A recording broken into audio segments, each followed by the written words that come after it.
I'm sending the bio right now. So please check your email.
Okay, sorry about that. I got kicked out. Dr. Remy, I heard what you said that you sent. Yes, did you get it? So there might... are only 4 bios anyway. The rest I don't have. So I don't have the one for Lamfia Toure. Okay, no problem. All right, that's very helpful. Thank you. Mm-hmm.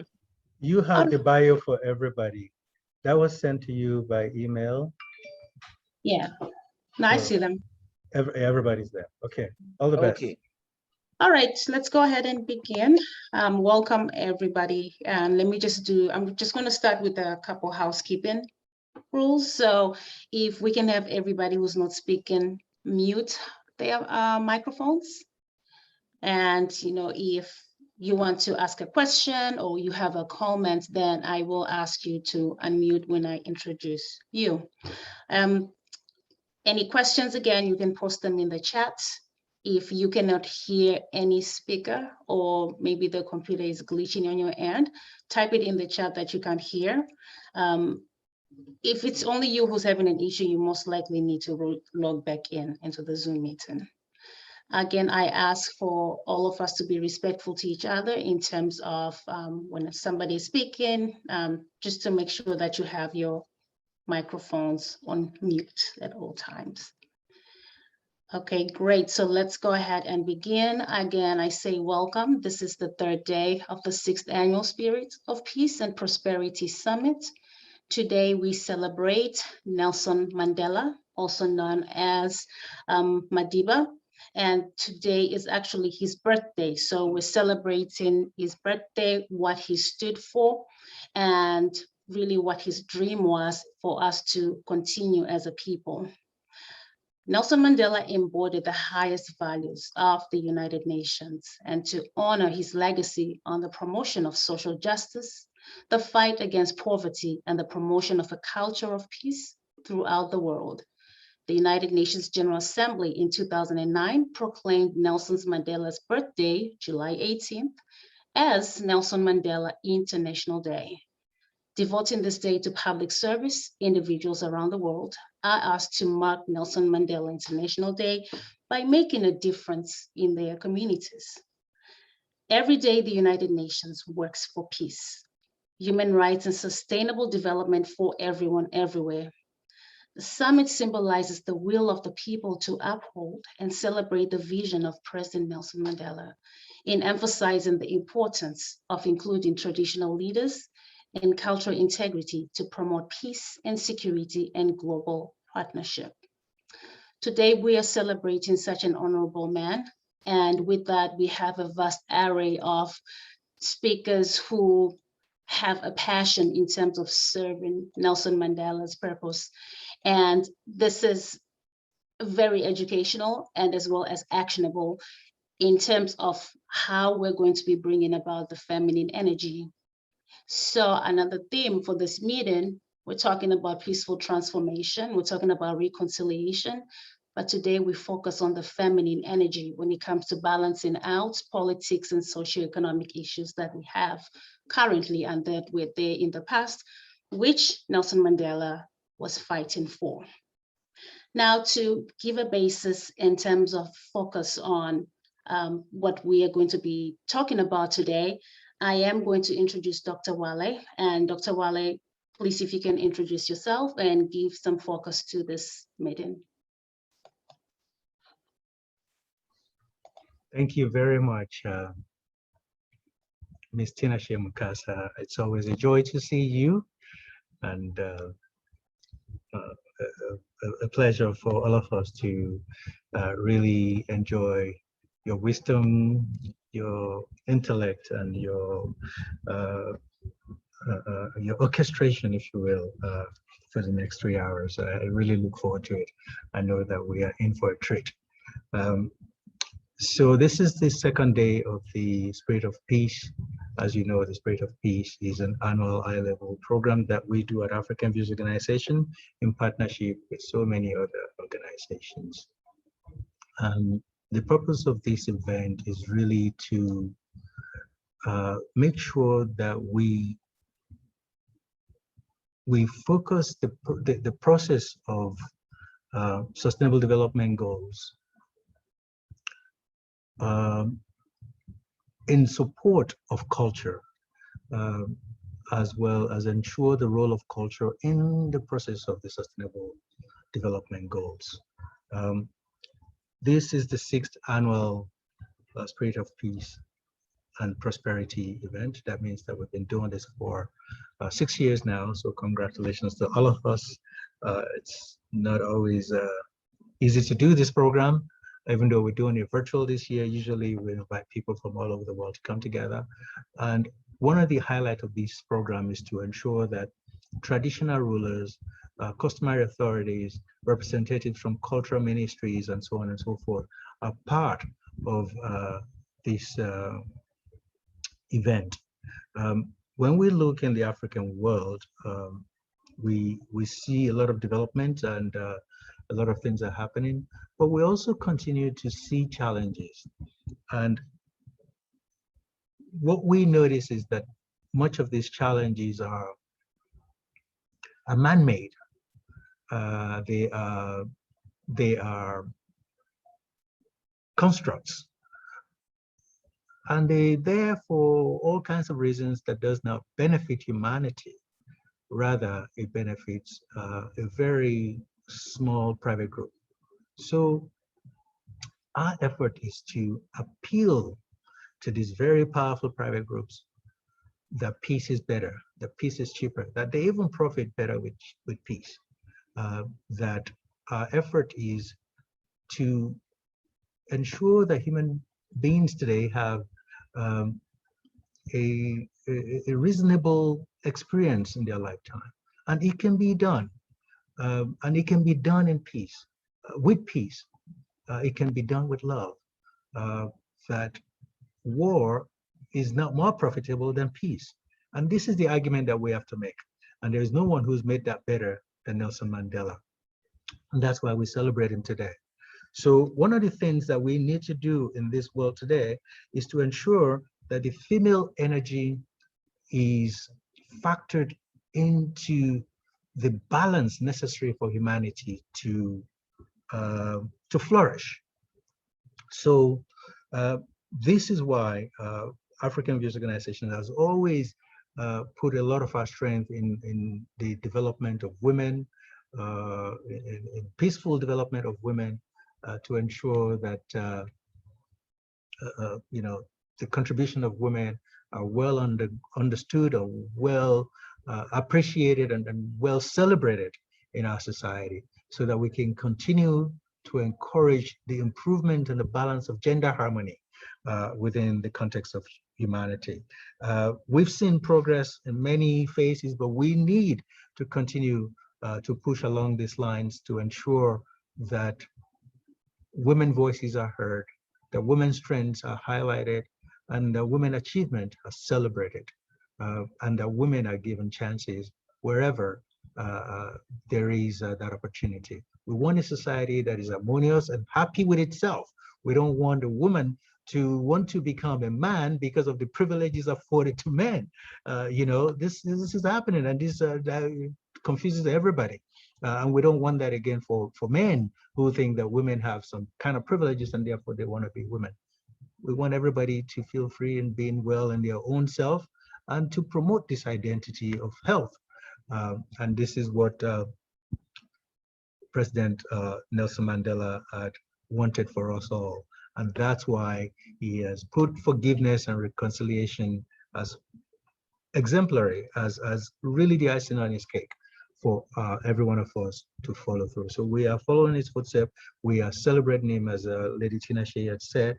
And for this particular event, we want to highlight the dynamic influence of some great African and human heroines, if you will, who have done great things in this world, both of great historical context, like Harriet Tubman, who we are going to be seeing a fantastic presentation today from very dear sister organization, Africa Rights. And you are also going to be seeing or hearing from the brave bull, Ladonna Bullard. If you remember her, she was the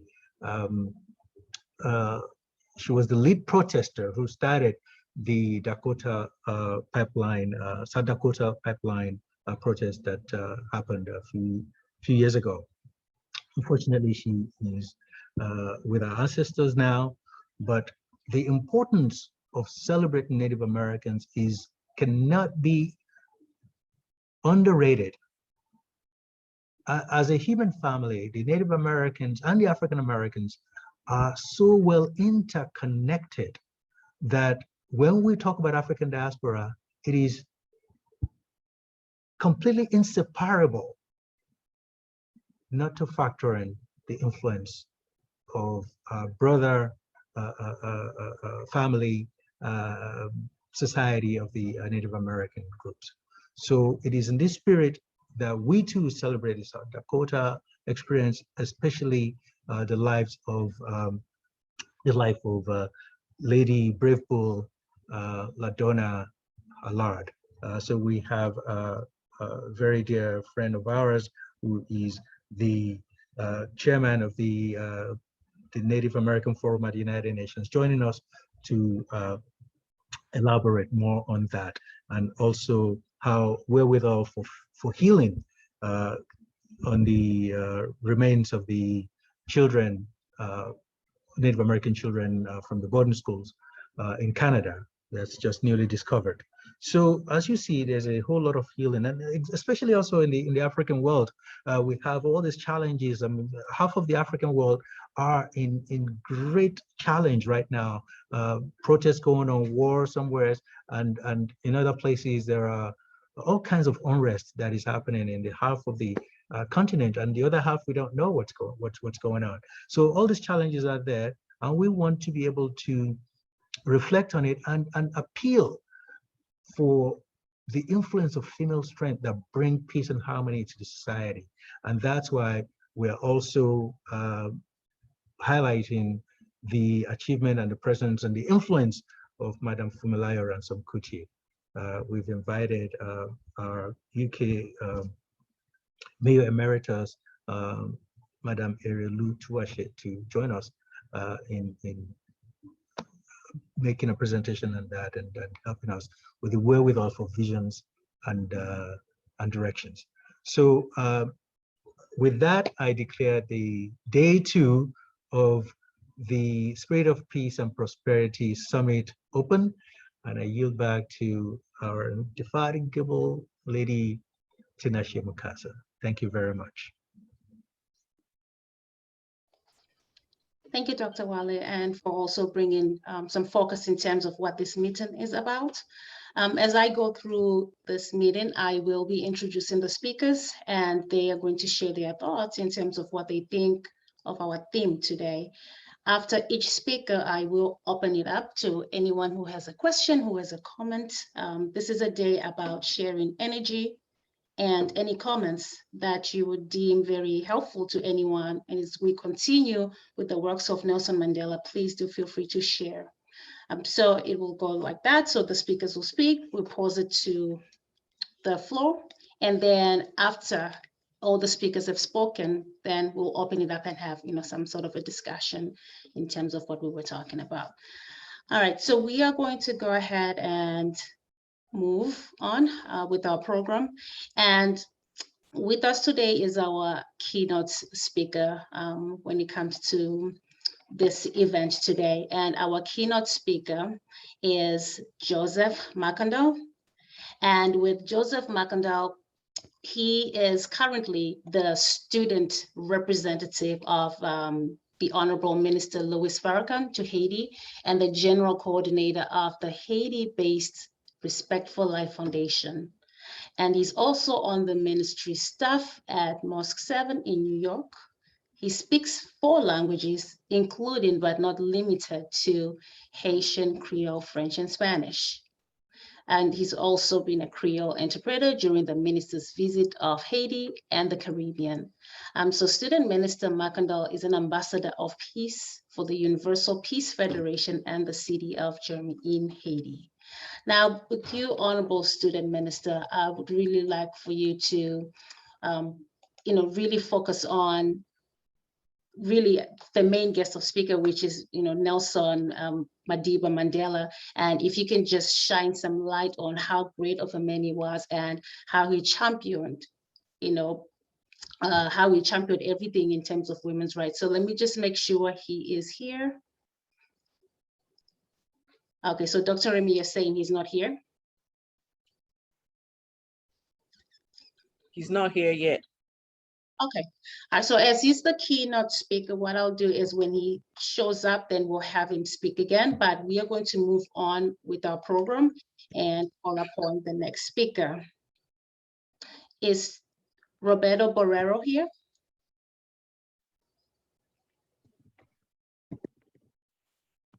Not yet. Okay, let's move on. Okay, we'll go on to the next person. I think only Africa Rights is here. Africa Rights. Well, we can jump into the Africa Rights presentation. I really think it will set the mood for presenting first. So with the Africa Rights presentation, I am going to call upon Lanfia Toure. And with Lanfia Toure, let me go ahead and pull your bio information. Are you here, Lanfia Toure? Yes, I'm here. Thank you. Some of our staff are still having some issues getting into the room, so they will possibly be joining any moment. Okay. Great. Let me a second.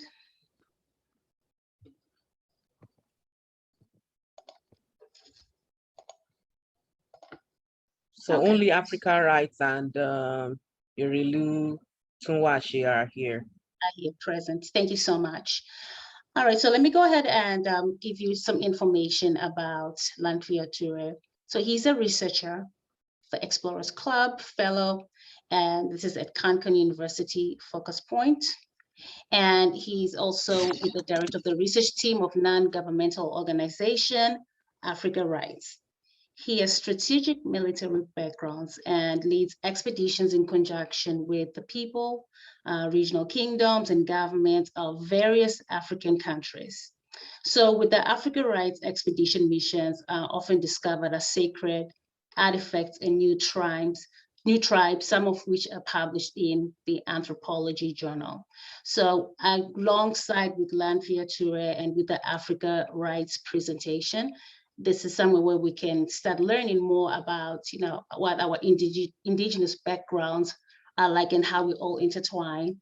So I will give the platform to you, Lanfia Toure, and looking forward to your presentation.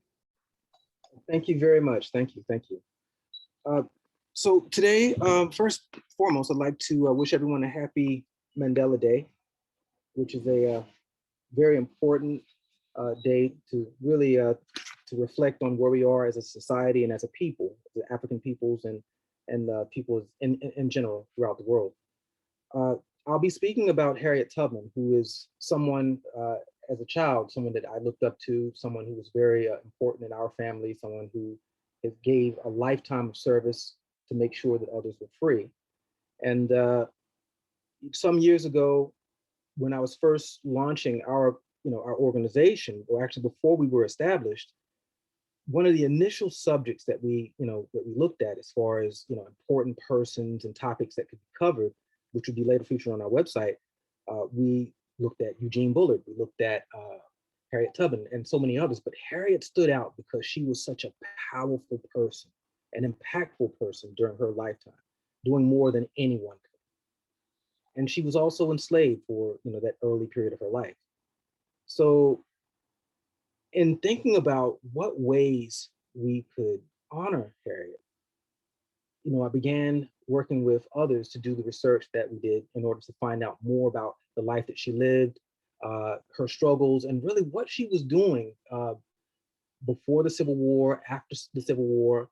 And during the course of that, I found in working with other people that she not only was involved in the Civil War, but had an extraordinary role, during some of the key operations that were taking place early on, or actually midpoint in the war, when the Union really wasn't doing so well against the Confederacy. So I want to speak a little bit about what took place recently over last year, and some of what was done to recognize Harriet Tubman traditionally in a way that was more than, we talk about today putting Harriet on the face of a $20 bill and maybe giving her a street name or something like that. But what we hadn't heard up until this point was, how can we recognize someone such as this in a way that's befitting a person of her stature among the other great elders of African tradition? And so we went back, we worked with different communities, we worked with different people, and then we finally came up with a way we could do this. And so this is the story that we'll be talking about today, and hopefully my team will be joining us very shortly because they have an extraordinary presentation as well. So I will begin. On February 27, 2020, in the Republic of Guinea, in a ceremony with more than 32 villages present. One second, let me start my slide here. Sorry, let me share.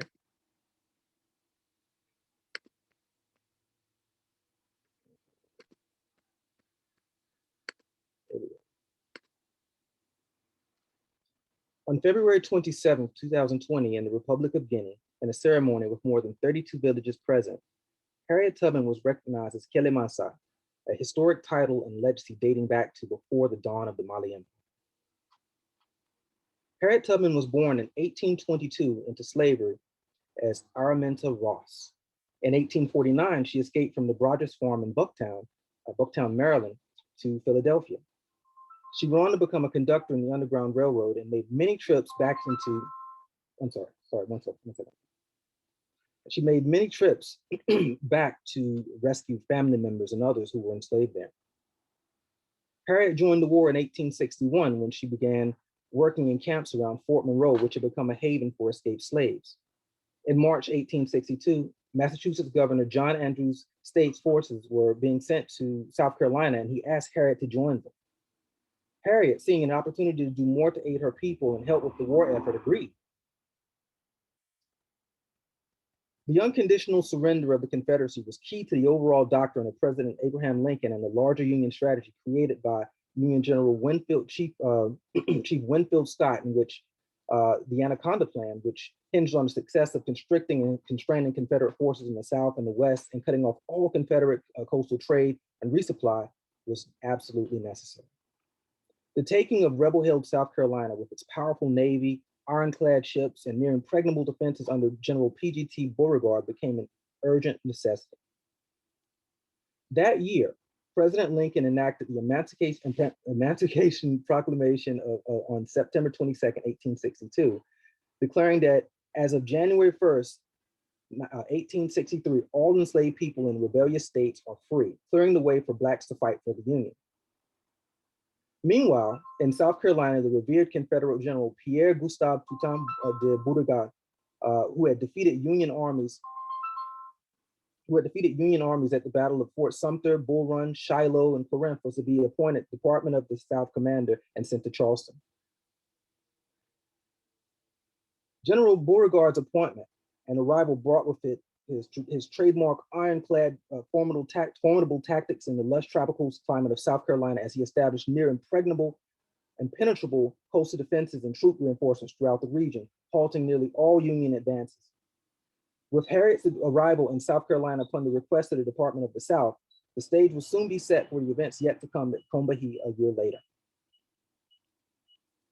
Along the South Carolina coast, Confederate units like Company F, Chestnut Light Artillery, and the 3rd South Carolina Artillery Battalion with Palmetto Artillery stood at the ready as General Beauregard arranged 4-mile-long kill zones for Union ships, which also included fortifications to ports and the addition of guns to Fort Sumter, while further down the coast, Confederate units and ships, Confederate Navy ironclads like the CSS Charleston, CSS Chicora, and others lay waiting.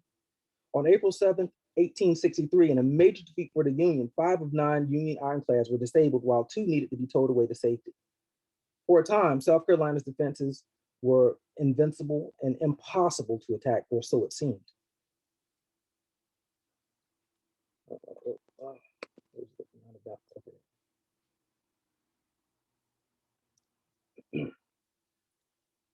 In 1862, Harriet wrote to President Lincoln about his reluctance to end slavery and to allow Blacks to fight. Since 1861, he had sought in vain to offer compromise and compensation to prevent border states from joining the Confederacy. This would all change on July 13, 1862, as Lincoln met with the Secretary of War, William Seward, to discuss the Emancipation Proclamation. 4 days later, Congress passed the Second Confiscation Act and the Militia Act, which authorized Blacks to join the military. Then on September 22, 1862, after emerging victorious at Antietam, Lincoln issued the Emancipation Proclamation, which declared that as of January 1st, all persons were free, people of color, Black people, and all enslaved people in the states currently engaged in rebellion against the United States should thenceforth be forever free. With thousands of Black soldiers soon to join the fight, the president's Anaconda plan to defeat the Confederacy and end the war was now in sight, and it was a tipping point. By early 1863, Harriet Tubman had been working in full support of the war effort in South Carolina. She leaped from in a quote from the book by Earl Conrad, which he said of her, she leaped from the post of nursing to that of military scouting to that of cooking and washing like a grasshopper in a lettuce bed. When the Negro put on the blue uniform, Moses was in her glory and traveled from camp to camp, being always treated in the most respectful manner. The Black men would have died for this woman. Harriet was given the authority by the War Department's Department of the South to line up a roster of scouts to infiltrate and map out the coastal interior. Several of the men were trusted with boat pilots like Solomon Gregory, who knew the local waterways very well and could travel on them undetected. The men under Harriet's special and unconventional command included Mott Blake, Peter Burns, Gabriel Caharan, George Chisholm, Isaac Hayward, Walter Plowden, Charles Simmons, and Sandy Suffern. In no time, Harriet and her men worked deep in enemy territory, conducting surveillance and other covert actions against the Confederacy, which had previously proved impossible to assault. The men took comfort in Harriet Tubman. The Black soldiers called her Moses for her biblical-like legendary rescues of dozens of slaves in the previous years. Their mission was to be like no other. In a maritime unconventional operation to first disable enemy naval munitions placed throughout the Combahee River, or the Combahee River as it's called locally, elimination of rebel opposition forces, destruction of enemy logistical infrastructure, food stores, and to rescue as many slaves as possible. And all of it was to be done by Black troops, planned, coordinated, and conducted. It was led by Harriet Tubman. Standing between Harriet's way were many enemy sentries, a wall of powerful coastal Confederate gun batteries, countless enemy mines, each potentially capable of destroying Union ships, including ironclad vessels, such as what they were using. For months, Harriet and the men under her command, which were a small detachment of Army scouts and boat pilots, had infiltrated the Combahee River and lowland coastal areas undetected and utilized spies to access Confederate defenses, infrastructure, and troop strength, which Harriet reported directly to General Saxton and the Department of the South. Throughout the night, Harriet, who had been working with her network of spies throughout the region, knew the locations of floating enemy mines and delicately guided the ships around them while disabling others. At nearly 3 a.m., Harriet's expedition landed at Fields Point, and troops began taking out any enemy positions posted ashore. The clock was now ticking. The expedition had to work quickly rapidly, or they would be overwhelmed by Confederate forces. They were descendants of the first enslaved Africans to come to America in chains in 1526, and their pain was endless. Inheritors of woe and suffering, unending torture, like their ancestors, Blacks had been sold like meat in the markets. They worked, slaved, bled, and died in the fields of South Carolina at the hands of the brutal slave masters. They worked until they collapsed and endured horrors as men, women, and children were routinely molested, maimed, and killed. Yet early in that morning, salvation had finally arrived. As they looked out the windows over fields and through the woods, they saw Union troops upon the river and black troops. I'm sorry, someone has. Okay, sorry. As they looked out the windows over fields and through windows, they saw Union ships upon the river and black troops in the fields engaged in battle with the enemy, telling slaves, "Come on, let's go." Word rapidly spread like wildfire throughout the plantations as hundreds of the enslaved dropped their work, held tightly to each other, their children and loved ones, and dashed desperately to freedom, running through the woods and fields in order to reach the Union boats and troops at the shore. Soon Confederate reinforcements under Major William P. Emanuel arrived from Chisholmville and Green Pond, as they too were immediately pinned down by Union troops, which provided covering gunfire while Harriet directed fleeing slaves to board the waiting gunboats. As the Union soldiers left, they burned crops and destroyed vital enemy infrastructure, including various plantations. Having rescued over 750 slaves, and by historical accounts, actually over 1,000, Union troops safely boarded the gunboats. Harriet and Union Force ships withdrew. When it was over, Confederate forces had been defeated behind enemy lines in what was a major strike against General Beauregard's South Carolina defenses and hastening Lincoln's Anaconda Plan, while Harriet, through her actions at Combahee, became the first woman in U.S. military history to lead forces in combat. And so it is for that reason that we wanted to look back and see what could we do as a team, as an organization, and working with other African communities to see how best we could honor Harriet. And our team is on the chat, is on the Zoom, and it's good to see everyone. So we were able to begin working in different communities of Guinea, Mali, and to assemble the various elders that were needed to be able to hopefully grant Harriet this representation that was so badly needed, which we had not seen before. And so the decision was made that Harriet Tubman was to be promoted, was to be elevated to the position of Kele Mansa. Kele meaning war, Mansa meaning chief or queen or king. And so last year, February, after all the approvals had been given, the word had been provided, we assembled, and the various sacred items were presented. And from that point, we witnessed for the first time the enthronement or the promotion of someone from the diaspora, a woman, Harriet Tubman, as Kele Mansa. And with that, I'd like to turn it over to our team who is joining from Kankan, who will give you a bit more information about what exactly makes a Kele Mansa special. What is the history behind it, going from this period now all the way back to Alamami Samori Toure, going back to Sede Borema Sise, going back to Mansa Musa, all the way back. And they'll be able to speak on it in a way that I think sometimes is missed by those of us from the diaspora.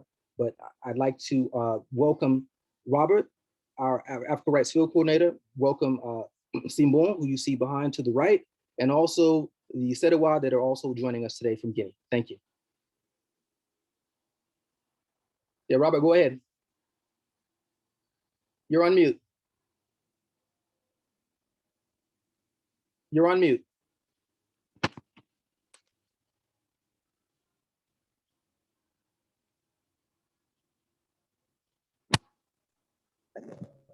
Hello? Hello? Hello, we can hear you. Hello? Hello, we can hear you. Oh, man, I'm hearing you clearly. Are you getting me? So there is a lag. There's a lag. I think that's why you're having connection problems. Yeah, we are seeing you. Are you seeing us? We can see you, but we cannot hear you clearly. We can see you, but we cannot hear you clearly. Uh,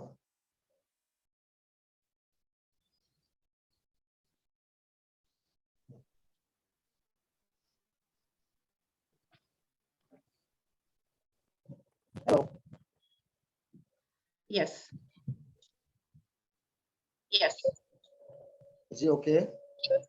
Yes, I think you can start the presentation. And if you Yes. speak, we'll catch on.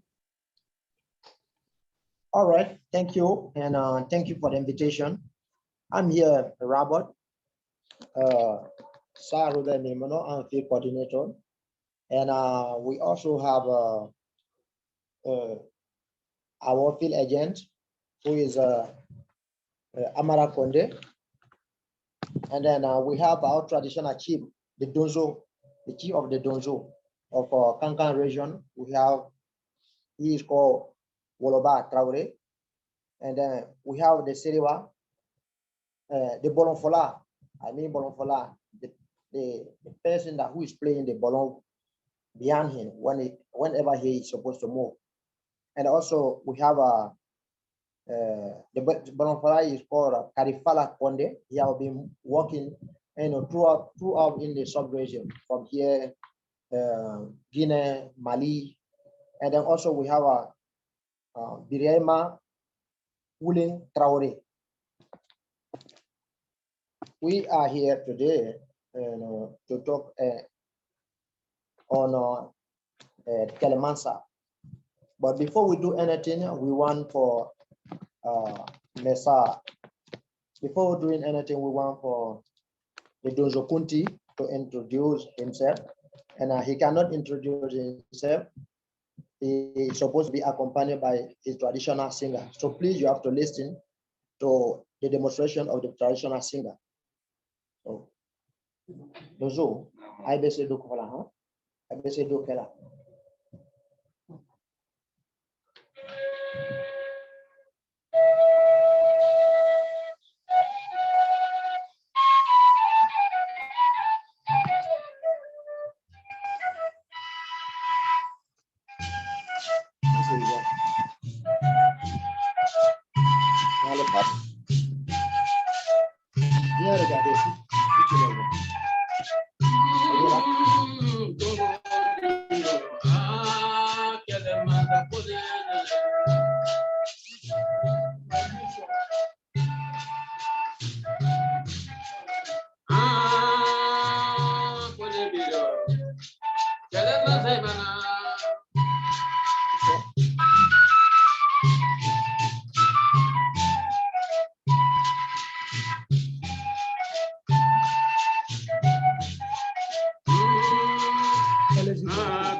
So thank you. This is the introduction of the Dozo Kunti. Whenever he was supposed to travel, whenever he was invited in different ceremony, he's always accompanied by these people. the Serewa and the Bolonfola.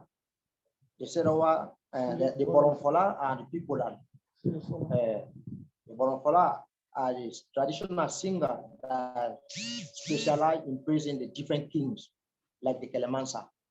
And the Bolonfola also, he accompanied the Bolonfola each time when the king come from war, when the king want to celebrate the victory, when the king want to celebrate some very important action, he's always accompanied by these people.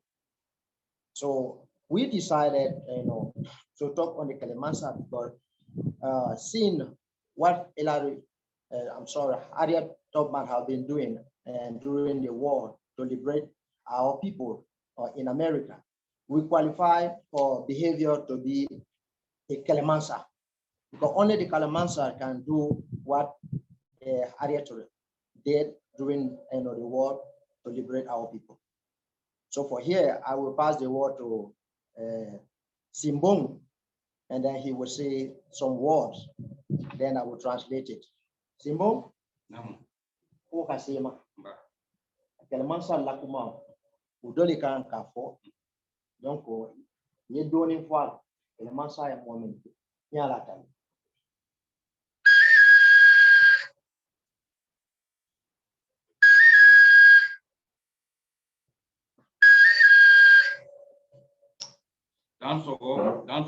Dansogo, inikum. Ay dansogo. Manding, pratique follow me, Kelemansa lana fuli follow leudi, konumalo fuli leudi, kadeka alula, kwambara sewa, ule toana manding, dunso kando ko dansogo, fuli kanne udi barka nyumala. So he just saying that in Manding culture, whenever they invite you for important thing, the first thing you have to do is a greeting. And the greeting of the big men and the heroes, they say, dansogo, and danso. So every one of you are dansogo. Brad. We don't know whether you are picking up. Are you getting us? Yes, Robert, continue. Okay. Yeah. Continue. Odo de kurunu ke ka donsulu simbumba kili kantere dununya jusuma koro folo le barka bla ye ne Kelemansa nye ka fuli di dununya kura benaluma ka barka di de kurunu ma alu kalanda ya ta kalande do konye tere dununya jusuma do nyu barka di la aluma konyuma lonna. So he is saying that he's very happy for to be invited into this international conference, and mainly when we talk about the African culture, we talk about the African tradition, we talk about our heroes. That one makes him very proud. He's very proud. That's why he's saying thanks to Dr. Wale. He's saying thanks to all the rest of the members for inviting him, to take part of this conference. Udo kana madam na Manding Kelemansa luka fin follow me yimboloni metela Manding ka boloni Kelemansa te. Okay, if you have to talk you have to talk about the Kelemansa in a Manding region. First of all, there is something that symbolizes the power, which is why you call Tamba, and that's why he's holding. It is a kind of traditional spear that they offer you. And it is not just simple spear, because it has some spiritual role to play well, and the chief handle it. So the only people that used to hold this kind of spear, it was only the Kelemansa.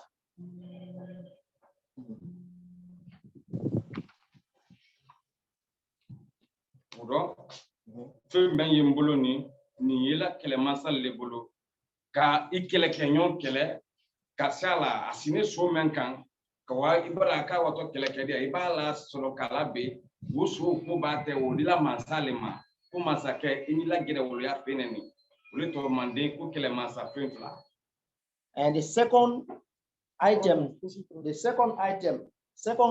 you have to handle if you become a Kelemansa is the royalty. Sometimes it is usually made of the horse tea, but it's not only any type of horse. It is the horse of the chief of your enemies. Whenever in the battle, these people, and you affront them, if you succeed to beat them, the recompense that you will receive first, it will be the horse that the chief of your enemy will carry. Their troop, they will give you the horse of that day, and that's the second power item they gave to the chief, and that what he hold in his hand. Fading me kana ni yela Kelemansa le kana manding. Ulito kudulu siamang. Jakung ne mendo na mande. Aratere albrabo belemando ka balaula sa kapitina ke kawakuna ire surado ka Yusuf soro. Yusuf mato Luis alama saya sido. So fading dina kana aramini. Mendito kusubaku. Okay. So the second item that I was saying, the horse is called Sobaku. And now the third item, if you become a Kelemansa, the third item they gave you is the uniform. The uniform. I told you. And then the uniform, that's the second material that symbolizes your power. It's called Kelemansa Cholo. That's the uniform of the Kelemansa.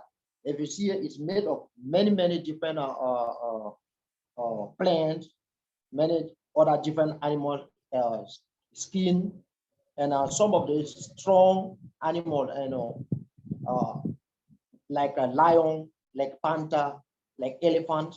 So this shirt carry all those different skin.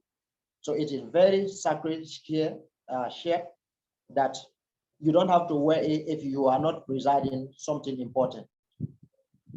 Fula meyeni, fula ninto kumansa ke fula ninteduna lumbe, ateduna sambe kro, abado mansake bulumena, ulung ye atakubale di jamana kono ulung, jamana dimbeda lo kumansake brabobi, kubita luntoli.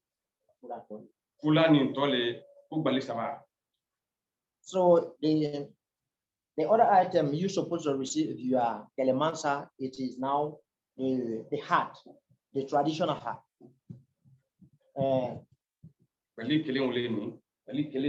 Called Balisaba.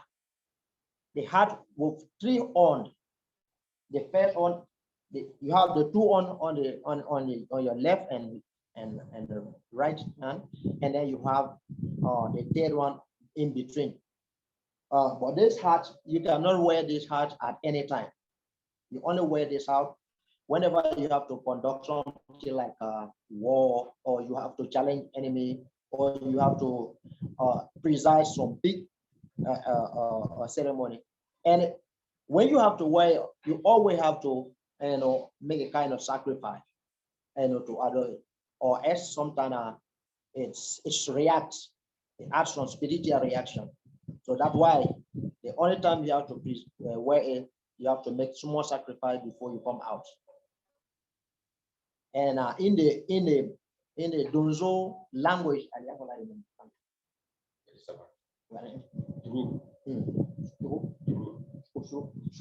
okay, in the Mandingo naming in between the sofa that become now and the hunters that become Donzo, they call it Surukutru.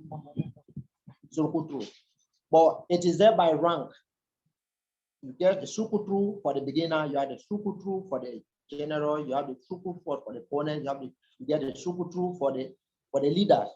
But on top of all the Surukutru, you have one called Bambada. So it is the Bambada he wearing. It is only the Kelemansa who used to wear the Bambada, when they are executing some activity, or when they are executing some ceremony, when they are executing something like a, or challenge in a kingdom. Ufanambulu ma akun kele menwodi ukole kumeni juyala wawuluko ule kumala bolo kele na bolo kini ne wodi meni juyala wawuluko bolo maranda iraka kumo menya borlinge kaslenge kuifana dango ko ikana ukosada bolo kini ndoko me tema ukuila tele ila mansayado kila barake tele kan kuila jamana dendi bolo So the Bambada, the three on you are seeing, each on gave some instruction, so they have different meaning. So one on with, will request for the chief to be a kind of honest person. The second one will request for a person to talk through. The third one will help you to take the decision. But they have some other meaning very deep than this. But because of the time, we will just give the general information. So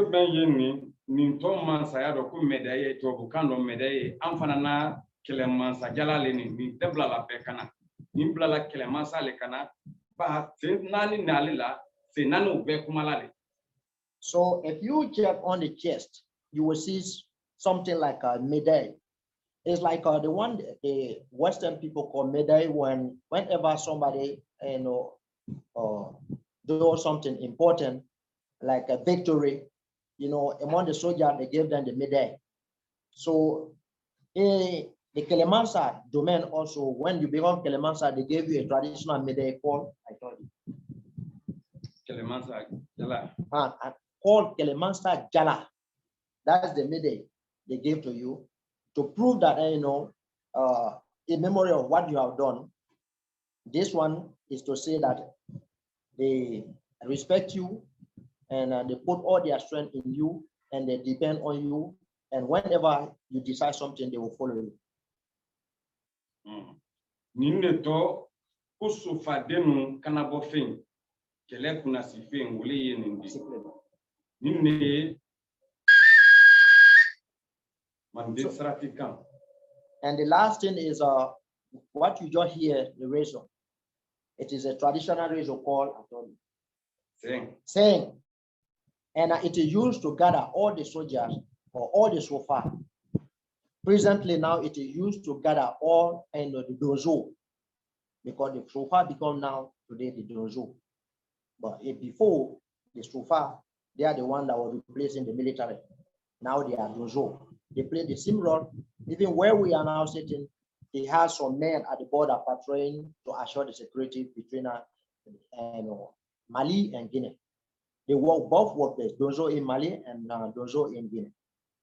So Nikaye nimbla nikana manding usabule anyi adamal bulu mendila nyoma kele bragbele yomono anu kele mansale wala kawal do kele wodo ka alfakili la nyonkan ka kele wodo ben.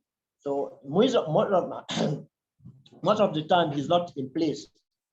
He travel at the border, because whenever something happened in the sub-region in West Africa here, he's invited to go and then set the case because of the high respect he had from the different dozo and the experience he had from the different dozo. So even the government accepted the title of Kolomansa to be like it's something like marshal in the Western calling. So if you are seeing Simbo Woloba today, he just wanted to give some example of many things that still exist within Guinea, Mali, and the different places we have been. So for today, this was the information that we have. It is information that we need, the information we prepare to give to our people. And we thank everyone. We thank Dr. Wale. We thank Patrick, and we thank the rest. Yes, Robert.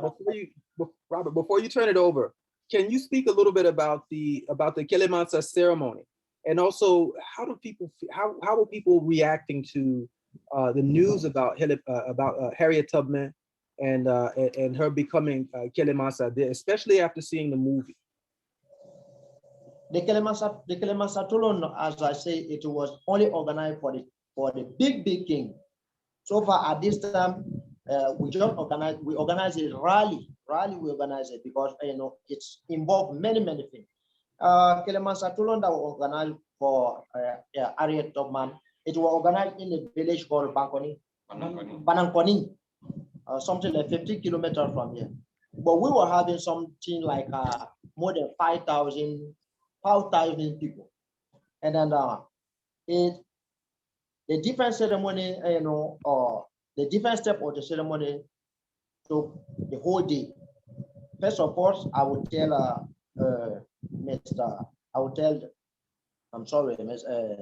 Donzo Woloba to give us small aspect, but the first information I will give is that it was important whenever they are organizing something in memory of somebody important, you have to make a sacrifice. So we make a sacrifice with we make one cow, one chicken, one goat, and one goat. And then we were having people coming from something like 18 different villages. Like we're having the Soma, we're having the Dozo, we're having the Jeli. All these people would intervene. But let me just tell Simbon to give all the different aspects so that I will explain it. Simbon, no. Harriet Tubman Mandela. Afran pasio, anka bunyi munde kadamina sonda haura. Afran pasio. So anka adamina munde. Saraka. Anka adamina Kelemasa Tulon ka ke Harriet ye ka konyumalon. Anka adamina sufadin yes kele saraladi. Anka adamina kele sadama. Sara. So the first thing, just after the first sacrifice done, they started with the first step, which called Kelesara. Kelesara is a ritual in which they gather only the sofa. The main sofa, not all the other sofa. But this one, they gather the big dozo, and then with the different chief of the dozo called Dozo Kunti. These are the people that was gathered to take the first decision. Because whenever something have to happen, they have to take, it is this big chief that's supposed to sit and take the first decision. So they do it in Harriet Tubman name because they consider Harriet Tubman her brave, the work she did. We cannot put her in the ring of the weak people. So she is qualified as the marshal here traditionally. That's why we call the name. They decided to give the name Kelemasa Harriet Tubman. So officially, that's the name now we have to the University Museum, Kelemasa Harriet Tubman. The next step was Anka Kelemasa Sara Bani Anka Saraka Boke. Ba kele dinu soron fui yan yalla don kele da kunu yesaraka le kola. Anka Saraka Boke. So after the Sarah gathering those big, when they take their decision, they went straight to the second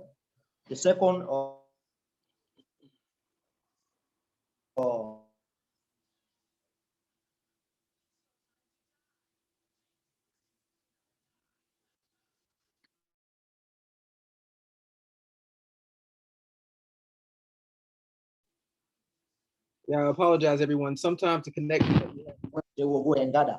Then if now they are entering in the village, they have to make another sacrifice. Everything is in need of blood because here in the culture, the blood is very sacred. So each step they need a blood, blood. Whenever they are killing the animal, it is accompanied by different incantation. Sabana Anka Barala daha ulito uka masakela kula deme kala bobedo butu. So the third part was what we call Barat Daha. Barat Daha, I mean, you know, we have a public site, which it is what they call a public site, but it is not reserved to anyone at any time. You need a permission. So it is called Barat Daha. When a permission was given by these people, now it was authorized to bring Harriet Tubman and wall material outside. The one that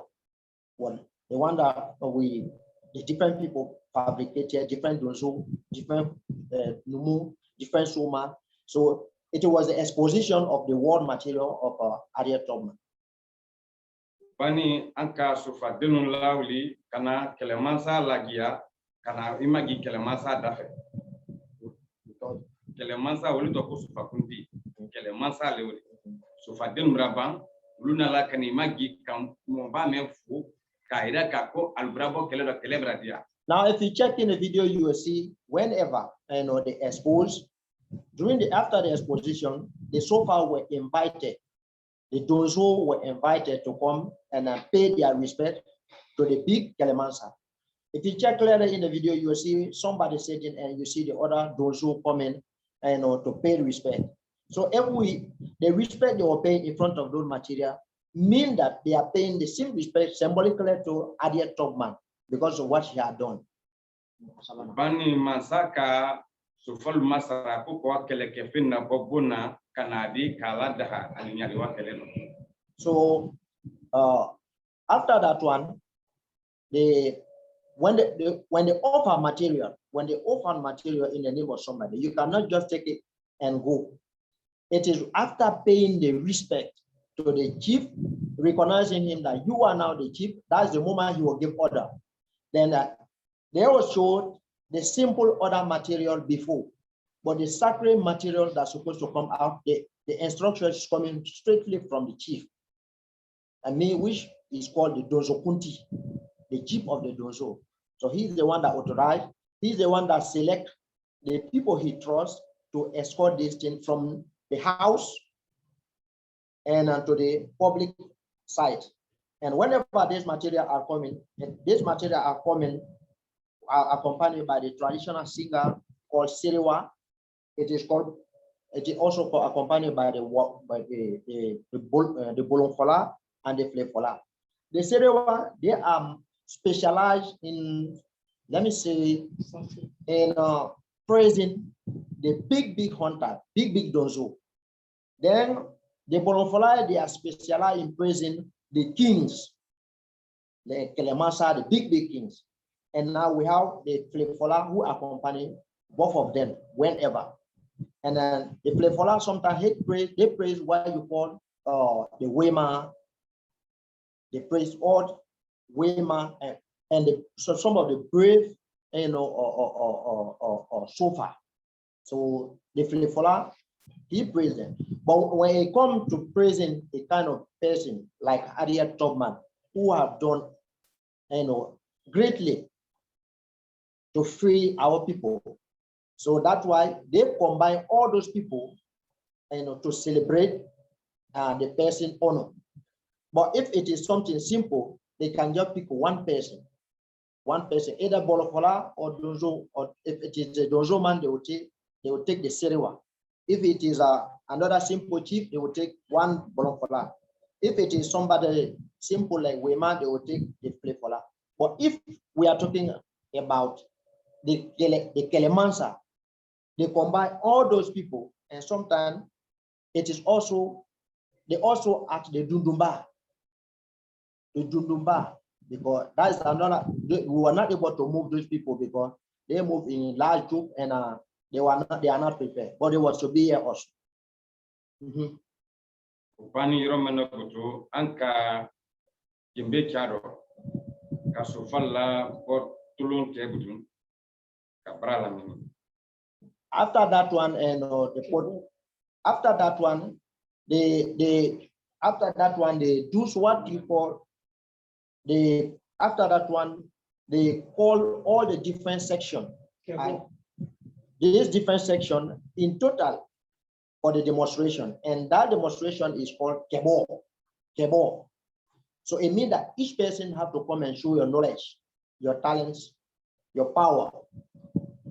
So, but whenever they are doing this thing, the sacred place is reserved for them. The center of the place is reserved only for them. The other civilian, they don't play, they don't join. They sit and look. It is after the Kebo, now other people in the village and the women, now they can join the ceremony.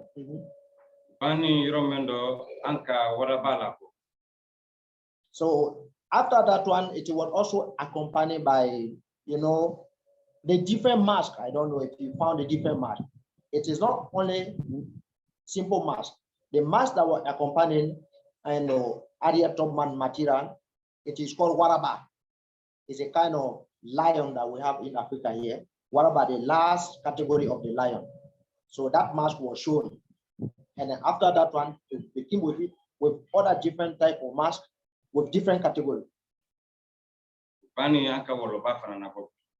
And then if you hear this name, Woloba, it's a kind of big bear. So we have the mask called Woloba. It is through this mask people got to know Simbong as a Woloba. His name Sekou Traore alias Woloba. Woloba, it is a big bear, spiritually that command all the other bears. Whether you are in a car or you are everywhere, this big bear in charge to control the other bear. So we have that mask. During the earlier demonstration, that mask was showing. Sometimes it is shown 2 times a year. 2 times a year, the beginning of the year and the end of the year.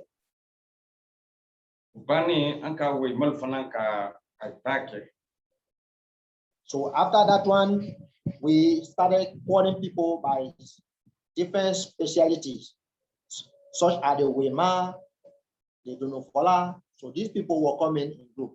But if you check in our video, you will see where the children, the women, the men, the old men, where everyone was just praising the different activity. When we gave the information, we read the story of Harriet Tubman, how she fought in the US.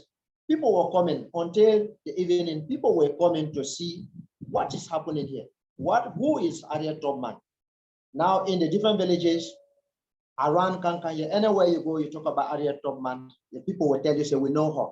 If you say Africa Right Team pass in one village, and then they make a ceremony in memorial of Harriet Tubman. And we are highly respected for that one.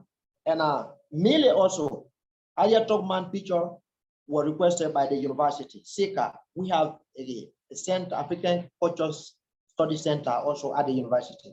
So that work jointly with Africa. So the entire Kankan, the entire zone, they are today informed about the brave activities and our celebrity that we call Harriet Tubman Day to free the African.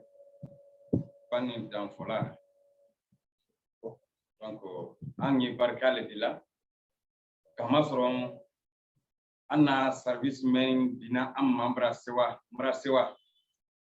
ne ka sabu ke mo folo men wole monsieur patroli Africa warat le ken sabudi kam mandin do so kuti iraka odo ni Africa warat supporter la sulo nya supporter la teledo en tant que ni Yusuf fa dunya kono en tant que ni Clément Sadi Yusuf bana wole duma fananye ni ya pour ni fula men ken sabudi ko religion be hakli fa le nyoma ka Yusuf di dunya ma dinga do tese Yusuf la ne amanta maka mbolo di nyoma kan hakli fo nyoni wani barka blala jamaye ka barka bla la de kuna si jamaye ka barka bla Afrika warete ka barka bla anna ariato akabara leke frafina kabara leke mande fanye ambolo dana namuma misira nye daye na foli lori aidan soko.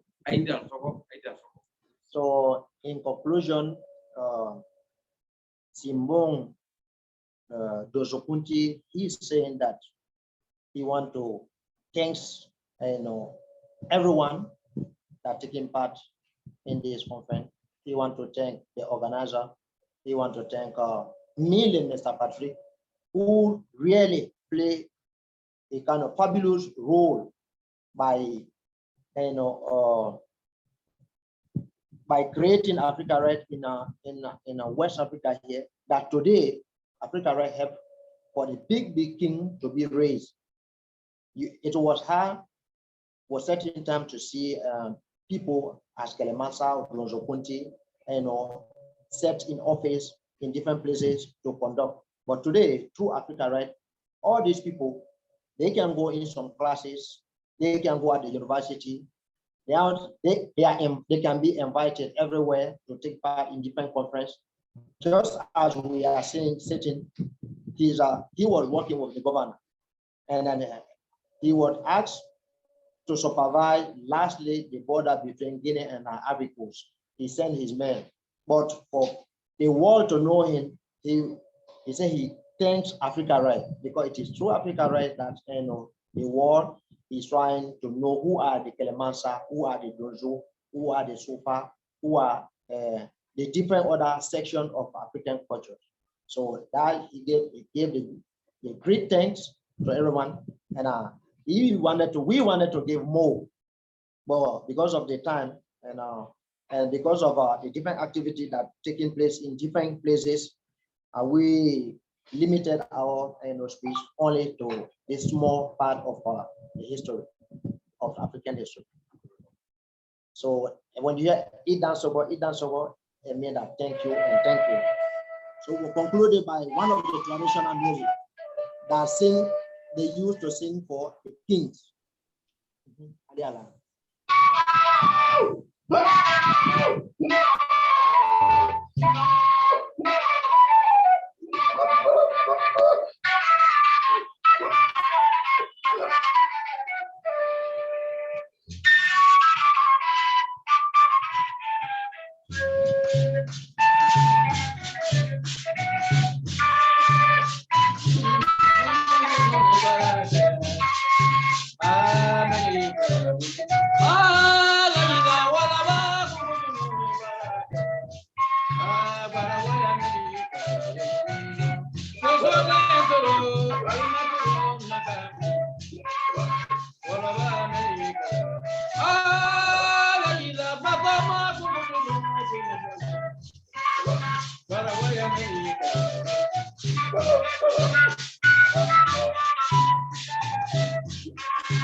Okay, so thank you and thank you and thank you, and this is why we kept this. This was why we prepared for this conference and for today. Thank you, Robert. Thank you, everyone. Thank you, Simbong. Anike. Yeah, Simbong. Wa nyai fola kasewa kabarka dima barasewa nyai bara mengife awa idan soko awa Yeah. barasewa fulefala barasewa bolonfola barasewa. Je patron, merci. Is it okay? Yes, thank you, Robert. Ms. Tinashe, Yes. do we have time for a short video? Maybe we can play it towards the end, just so that I can present, with the other presenters. So you just have it ready. Understood. And then if we have time, then I can let you know. Okay, thank you. Thank you. All right, thank you so much. That was such a wonderful presentation of spiritual energy, history, and just informative history that we need to be aware of. And just the music, just bringing in that energy again, Thank you so much for that presentation, and also with the information you shared about Harriet Tubman and the Kilimansa. Thank you so much. All right, Yeah, we are thank going to be moving on. Thank you. We are going to be moving on with our program. And the next person I'm going to introduce to you is Roberto Borrero. And Roberto Pereira is going to be speaking on shedding a little bit more light on the energy behind those 215 children being discovered with the remains of them in Canada. And he's also going to shed light on Ladonna Allard with the award that was given, and in terms of what her works have been and how they all balance up with what we're talking about today with Nelson Mandela. Since you know, Nelson Mandela was an advocate of women's rights. And very much important is that his energy, his spiritual energy, is also embodied in different female powerhouses, no matter what level you are, just to continue his work. All right, so let's go ahead and introduce Chief Roberto Mukaro Barrera, excuse me, Chief. And this is some information about him. So this is Chief of Guinea Taino tribe, one of the tribal communities of the indigenous Taino nation, whose traditional homelands extend throughout the Greater Antilles and Southern Florida in the US. He has a long and respected history in the international indigenous peoples movement and has engaged the United Nations system for over 20 years in thematic areas such as human rights, sustainable development, climate change, indigenous peoples, information and communications technologies, amongst others. Now, he's currently the president of the United Confederation of Taino People and chair of the NGO Committee on the Rights of Indigenous Peoples. So, Chief, please, if you can unmute yourself.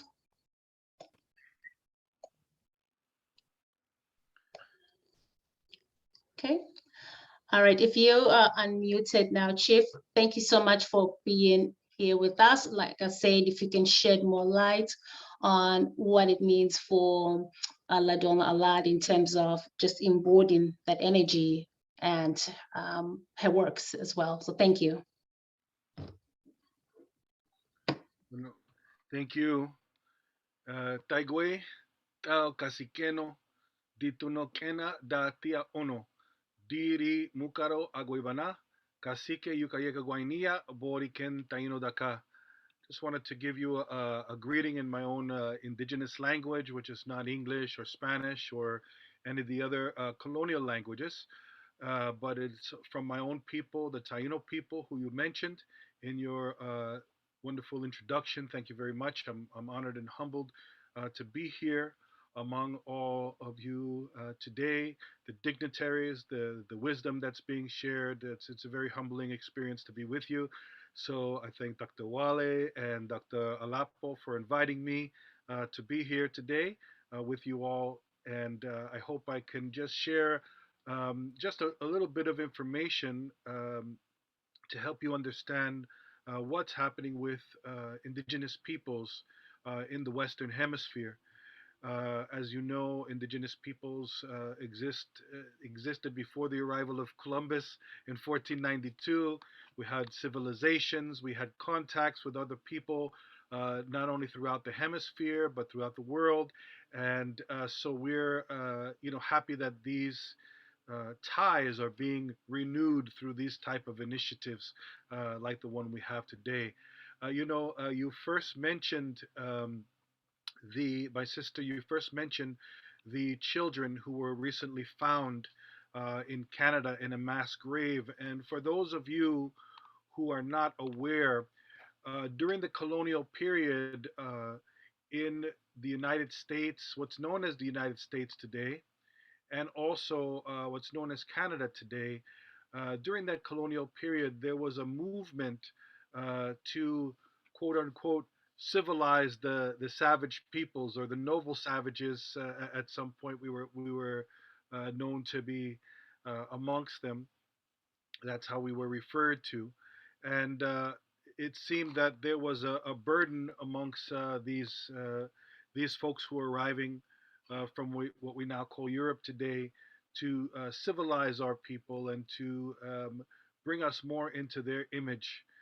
And so part of that, those efforts of colonization involve the use of what's now called, or what we would now refer to as, industrial schools.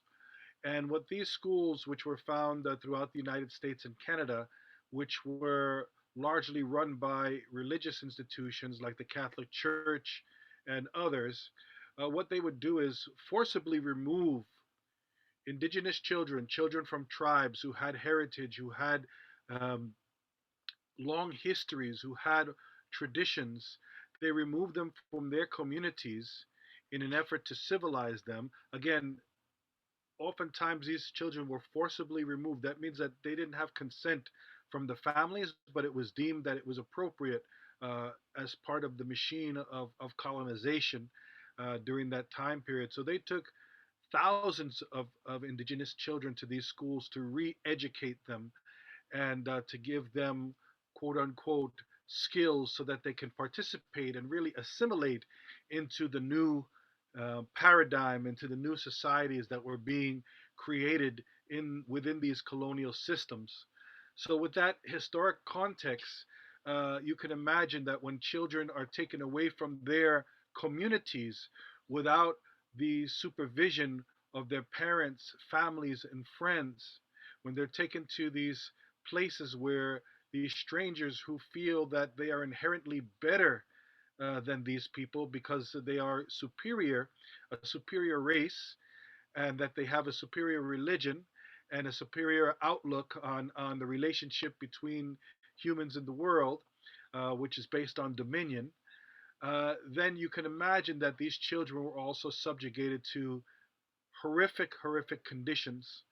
And throughout those periods of during the colonial era to up into the 70s and even into the 1990s, some of these schools were still run. You can imagine what occurred in these schools, and the most horrific um, things that happened to these children uh, was massive abuse. So much so that many children died. And when I mean abuse, I'm talking about the gamut of abuse, everything from physical abuse, from mental abuse. Imagine being told that your people are no good, your language is no good. You need to renounce these things. Need to renounce your spiritual way of life, to take on a new spirituality. For many young men who came into these schools, or young boys, rather, uh, many of our traditions encourage long hair in our boys, and their hair was cut, traditional clothing removed and put into more military type uniforms.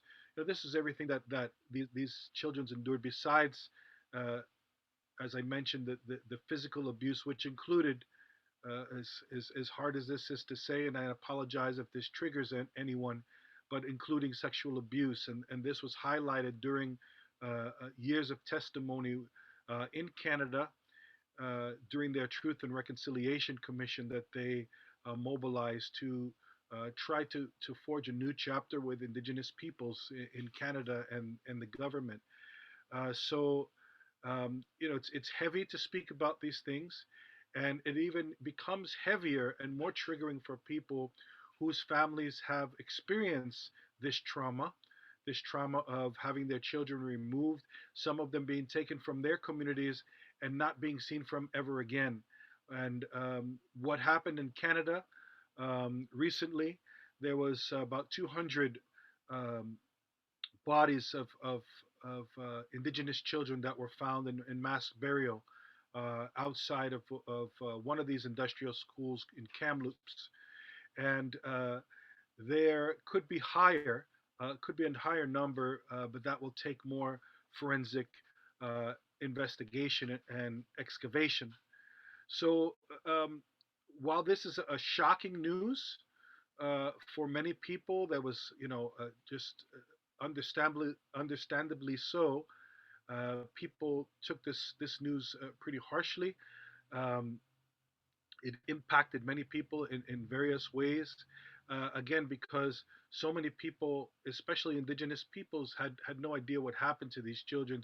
Uh, well, had no confirmation. They knew what I want to say is that they knew that these children died there, but they were never given this information from properly from the authorities that dealt with these schools. So it was a way of in some ways, some closure, uh, understanding and knowing that these children are there, but it also opens up, the real ongoing problems of inequalities that indigenous peoples face through the hemisphere. So it's not just that school. There's many of these schools across Canada, and since the time of the announcement of that first school, there's been investigations being done in other schools, and in the same type of thing, this using technology to find some of these burials. But again, there's a lot of stories here, and there's a lot of pain and sadness, and there's going to continue to be these graves found. So much so that it's even impacting this issue in the United States, or what's known as the United States today.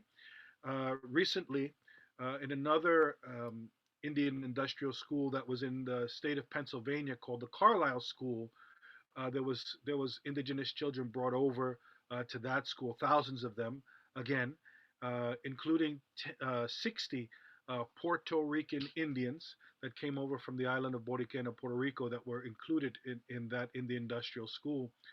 Um, but now, some of you might be familiar with our new Interior Secretary, Deb Haaland from the Laguna Pueblo, and she's called for an initiative to go through government records to help identify children who attended and to find those who were buried without their families.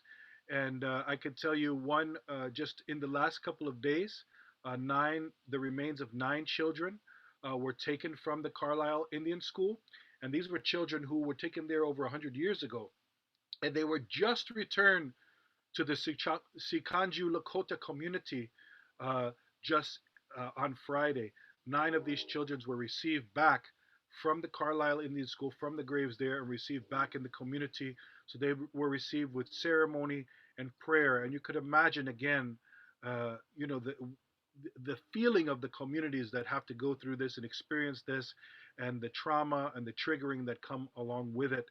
The goal of these Indian industrial schools, and I'll end this part with this, is that there's a famous line from one of the leaders or the founder of the Carlisle Industrial School in Pennsylvania, and that was Brigadier General Richard Henry Pratt, and he made the comment, "Kill the Indian and save the man." And so that means, that was linked to this assimilation practice and this militaristic system, right, that forced indigenous children to cut their hair, abandon their traditional clothing, disavow their language, etc. This is all bent on civilizing the savage. So that's really what that is about. I hope that you can appreciate the gravity and the emotions involved in that. But I think that it's very apropos to what you're talking about today, considering that Africans who were enslaved and brought over to the Western Hemisphere, some of the first alliances in the hemisphere were between indigenous peoples, first with the Taino, my own community in the Caribbean, and then around the rest of the hemisphere. So some of these first alliances against an oppressive system were between indigenous peoples, Amerindians or American Indians, and Africans who were just being removed or escaping that bondage that they were subjected to, that cruel and inhuman treatment that they were subjected to.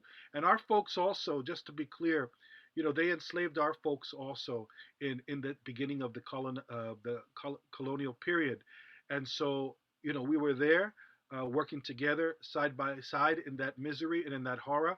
And I have to say, though, because of the resilience of our people, we know that there was bonds created synchronicities between our spiritualities, and that gave rise to many of the syncretic religions that you find in the Caribbean island area that mix African and indigenous spirituality, which is sometimes, or in the past at least, masked over with the oppressive spirituality that was forced upon them. And so this is an example of some of these early communications and this treaty making, I would go far as to say, between our peoples. And so again, I think that it's appropriate when we talk about Nelson Mandela Day, when we talk about reparations, for example, that we bring all these things up and we bring them to mind and we take them into our hearts and add them to the conversation so that we can really promote a history that in the past was not really highlighted, right, under these oppressions, under these oppressive systems. And even today, after all the years and after all the years of progress, where our stories were finally getting into the educational systems in the U.S. and in other areas, you see that we have a backlash by this right-wing movement. That's really based in this white supremacist notions that want to remove the teachings of our stories, the special departments on indigenous studies or African studies from the educational system. So we have to really be vigilant in this hemisphere and confront these forces. And the best way to do that is through unity and to understanding our stories a little better. So it's important. And again, I thank the organizers for allowing me to be a part of this program. So I was also asked to share two other things, which I'll try to be brief about in my comments. One was how um, this situation, or this horrific situation of these children being found in schools, links to the conversation of reparations. And so, for from my perspective, this conversation, reparations, it involves many intersecting factors, and the conversation should not be siloed to monetary responses only. I've heard this before. That's why I'm saying it. I'm not saying anyone here is talking in that way, but I have heard this in the dialogue, and we should not really silo the conversation. In this hemisphere, for example, the need for reparations highlights really the need to address the massive inequalities that continue to exist concerning the peoples who have and continue to be oppressed by colonial systems. So I feel this discussion needs to be rights-based, and human rights needs to be elevated in this country. That discussion on human rights needs to be elevated, not minimalized, and that would be meaning that being incorporated into studies, into African studies, into or Black studies, or indigenous studies in the Americas. And for example, why isn't the Universal Declaration of Human Rights mainstream in the educational systems throughout this hemisphere? There really needs to be an understanding that we all have inherent rights, and these rights can only be respected or violated. And what we find on our peoples is that our rights are violated more often than that they're respected. And so this is why it's so important that we educate all of our peoples on the issue of human rights and why it's so important to all of the struggles that we have today, and linking that into everything. So beyond this, I would also just say that the issue that these issues respond also when we talk about reparations, right? These issues also respond to here in the Americas, really the right to self-determination and free, prior, and informed consent. These are the pillars, again, in my view, for reparations in the context of indigenous peoples, especially in the Americas and the Caribbean. So you see now there's all these what they call land back campaigns, and that means that there's a real effort to return land to indigenous peoples communities. And this is really an affirmation of the idea of linking reparations with self-determination and other human rights. So you see there's news articles continuing that people are returning land to specific communities. Not only are these children coming back, but land is coming back to people, and that's really what this story, what is the real in my view, a foundation of reparations from the point of indigenous peoples. Really, that idea of self-determination, acknowledging who we are, acknowledging our traditional leadership, our traditional spirituality, the role of women in our communities that has been, really been beaten down, literally, with these oppressive systems that are focused on this oppressive type of patriarchy that came over from what we now know as Europe. And so I think that that's a good segue into speaking finally about our dear sister, a dear friend of mine, Ladonna Brave Bull Bullard. And I thank you again, organizers, for considering her and acknowledging her and the work that she's done. She passed away in April of this year. She was a water protector, a tribal historian, and a founder of the Sacred Stone Camp at Standing Rock, which was, as many of you may know, it was a catalyst to igniting a global movement that opposed the construction of the Dakota access pipelines across her people's lands, the land of the Lakota, or what some people say the Sioux people. She really engaged the youth. She was a presenter at the United Nations, often at the Permanent Forum on Indigenous issues. She was a public writer as well as a mother, and just a mentor to many. So she really dedicated her life to the protection of the water, and she never stopped that fight and never stopped the calls for the unity of indigenous peoples and of people of color, of oppressed peoples all around the world. So she continued that fight and making those calls up until the time that she crossed over. So once again, I want to thank you for acknowledging our sister. I miss her dearly, as does her family and indigenous peoples and others who had the pleasure of meeting and knowing her all around the world. So with that, I'll end my brief comments that probably went on a little bit too long, but I thank you all for your patience and understanding and for opening this up for me. Thank you very much. Hahom dituno kena atia ono. Thank you so much for that information and the presentation and also your explanation regarding this whole transition that happened with the children being discovered. So thank you so much for sharing that. And do we have any questions, any comments? Yes. Go ahead. Yes. Thank you. Thank you very much for this, in fact, horrible story. Oh my God. This is so horrible that it is indeed necessary that we talk about it until reparatory justice has been realized. And of course, when I talk about reparatory justice, it includes self-reparations.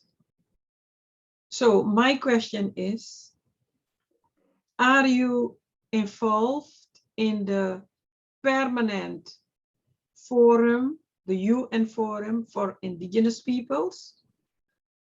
Because I would like to learn more about that. And if you're involved in African views, then I would like to ask Dr. Wale that we have a special seminar about this issue. Because as you know, we have several parties around the world. In the Americas, we have several organizations with the topic of reparatory justice, as you know. In Europe, we have started. In UK, UK and France are in the forefront. But I can assure you that in the Netherlands, I will send pictures to Dr. Wale so that he can send it to you. That everything in the Netherlands, I'm the initiator of the National Slavery Monument. And in the beginning, in 1998, we work close with the indigenous people. And every year I may lay, flowers at the monument ceremony, national ceremony. And always I make sure that the indigenous woman is walking in the front of me. And I can tell you that, you know, in Suriname, we have a lot of indigenous peoples. When the slavery was abolished, or let me say when the Netherlands take over from England, Suriname, they take over from England. Near all the indigenous people were killed. And that is what they are preaching us now. And they want to work, they want to have this organization, African people, indigenous peoples together when it concerns reparatory justice. But I know also about the Garifuna people. I don't know. So 2 questions about the Garifuna people, because I met them in South America. These are mixed Africans, indigenous people. We have them also in Suriname. And there are a lot of rituals that stem from the indigenous people, because there is a tale that when Africans landed in Suriname, it were the indigenous people, the spirits of the indigenous people, who connected with the spirits of the African people. So there are a lot of stories about that. I know that these are not myths. So 2 questions, the forum and how we can do more together in the sense of the reparatory justice. Because reparatory justice, I define it as a concept within the peace movement. Okay, thank you. So, Chair, thank you for giving me the opportunity. You're welcome. Would you like to answer that question? Sure. Thank you very much for those comments, dear sister. And just so that you know, the Taino people are also linguistically and culturally related to the Arawakan peoples in Guyana, Suriname. So our language is very similar to those folks, especially the Lokono people who are in Suriname and Guyana, and even in some places in Venezuela. So we have myself through the organization that was mentioned in the beginning in my intro, United Confederation of Taino People. We have linked to those people through the Caribbean Organization of Indigenous Peoples, as well as the Caribbean Amerindian Development Organization that we formed more recently to try to continue to highlight our past connections and bring them up into the present. And you know, in some of the comments that I was sharing, I also highlighted that, you know, the very first instances of peoples coming together to fight these oppressive forces were between the Amerindians or the American Indians and enslaved Africans, and coming together, and folks are welcome in our communities. As you know, we welcomed all people, but some people took advantage of our good nature, right, and instituted these harsh and oppressive systems that continue to impact all of us today, which is why we're talking about reparations in the first place. So, you know, this idea of peace, you know, like they say when we're in the streets, you know, how can you have peace if there's no justice, right? And so that idea of reparative justice is very important. And so especially, you know, how can we help? It's good that we're connected through African Views. And, you know, I thank again the organizers for remembering always to include me at some level in the proceedings like this. And that really shows that, you know, there's a lot of goodwill there. And I certainly appreciate it. And but you know what we can do in the future, you know, there's probably various ways that we can contribute and help each other, um, but that probably would require more discussions between us.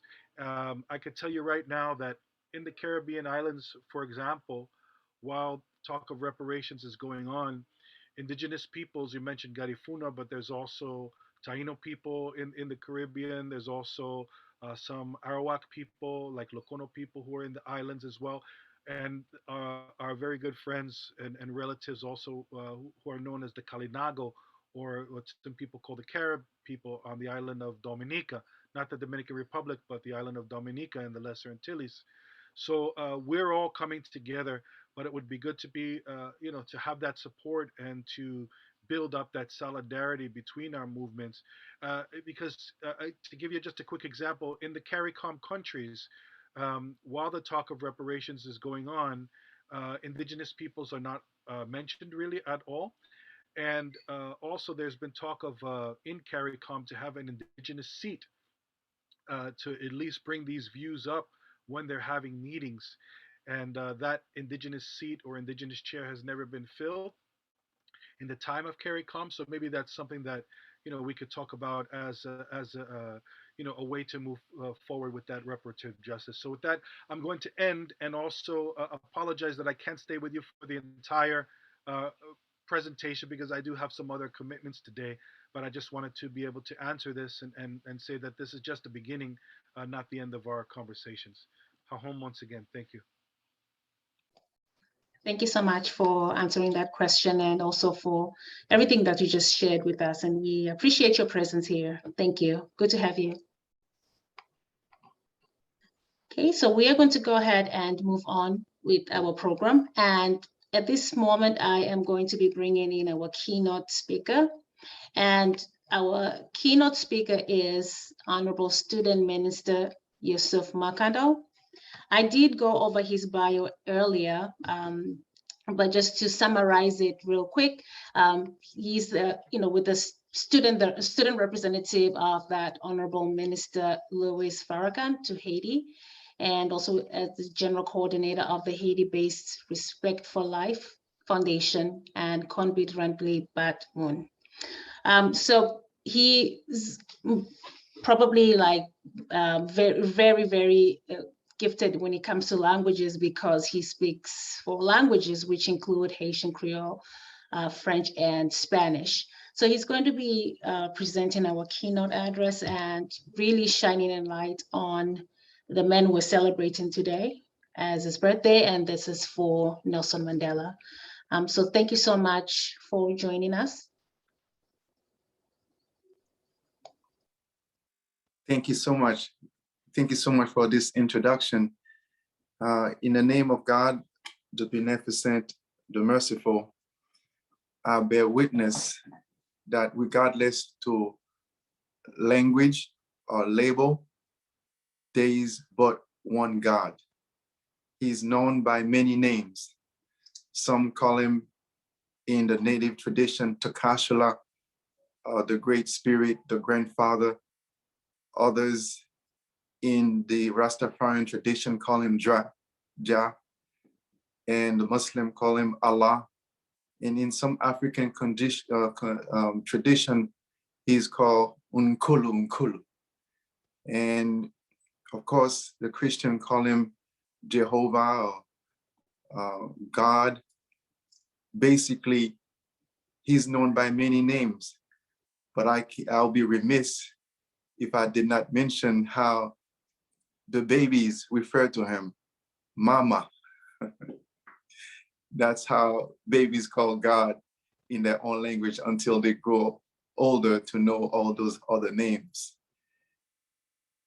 Brothers and sisters, it is indeed an honor and a privilege to be part, once again, of this wonderful exercise of honoring the life and the death of a man who had dedicated his whole being to principles of freedom, principles of justice, principles of equality and fairness.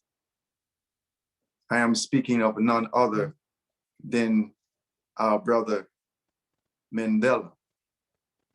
Of course, he is better known in some circles by Madiba, And it is interesting to note that when he was 7 years old, the European, as they have the tendency of naming things when they encounter them, naming things and people, they name our beloved brother Mandela Nelson at 7 years old.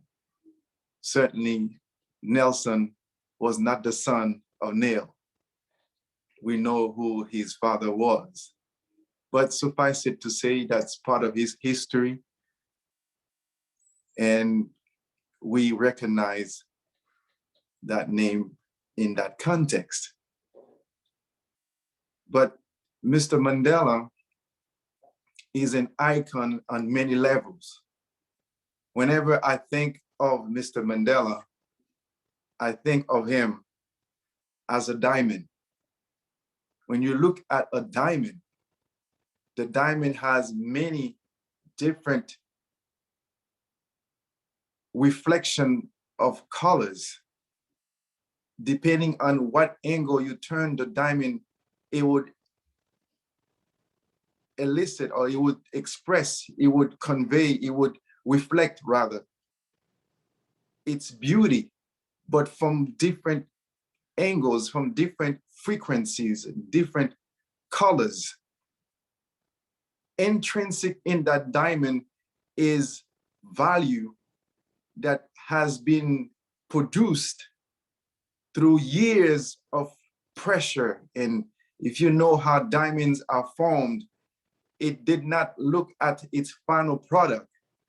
There had been a lot of trials and hardship placed on that material that turned from what it was to what it is in terms of its intrinsic value that people are clamoring over.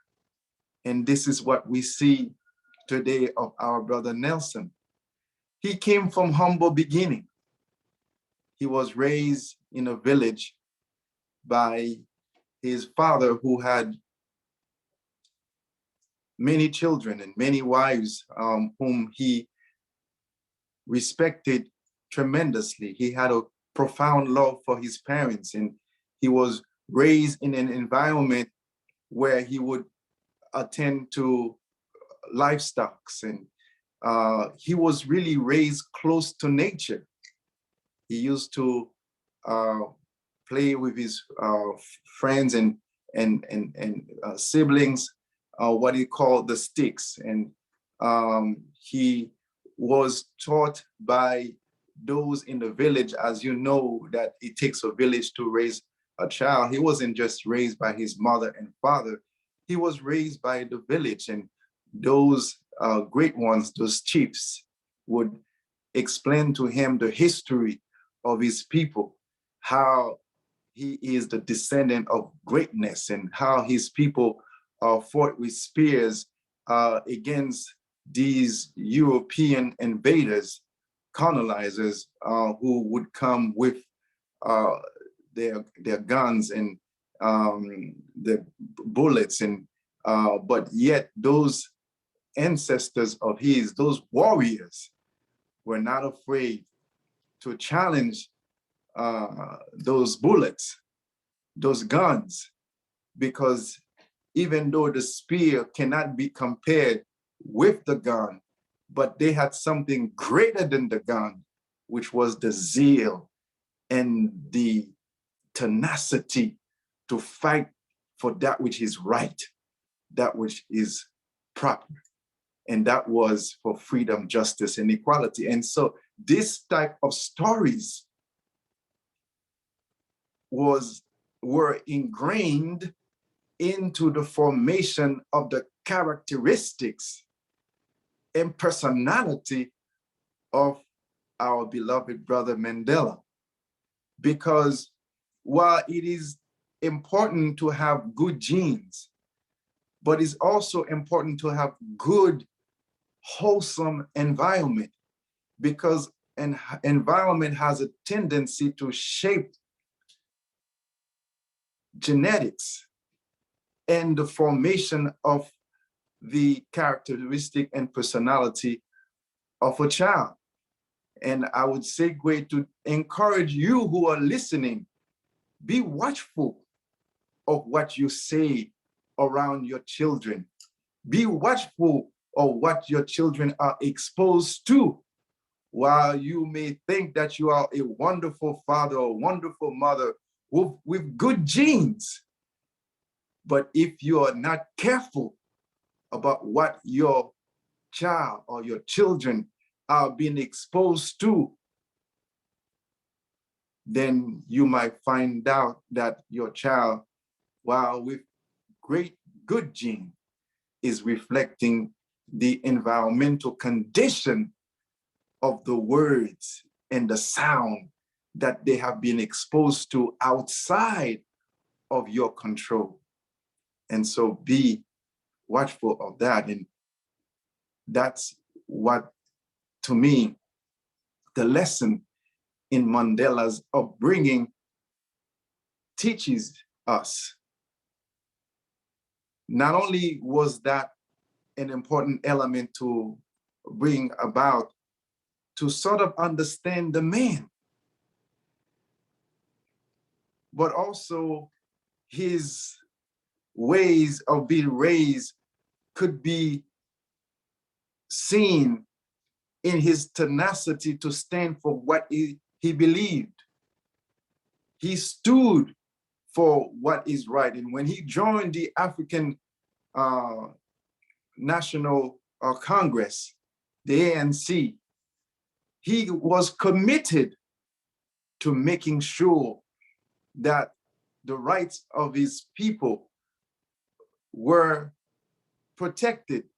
Not only protected, at that time, they didn't really have the right, but at the very basic of it, that they have the right to have rights. And that's what the apartheid regime created, an environment where Black people did not have the right to have rights. So Brother Mandela, with his zeal, with his upbringing, with his understanding of where his ancestors came from, stood firm and strong on the principle of freedom, justice, and equality for the Black men and women in South Africa.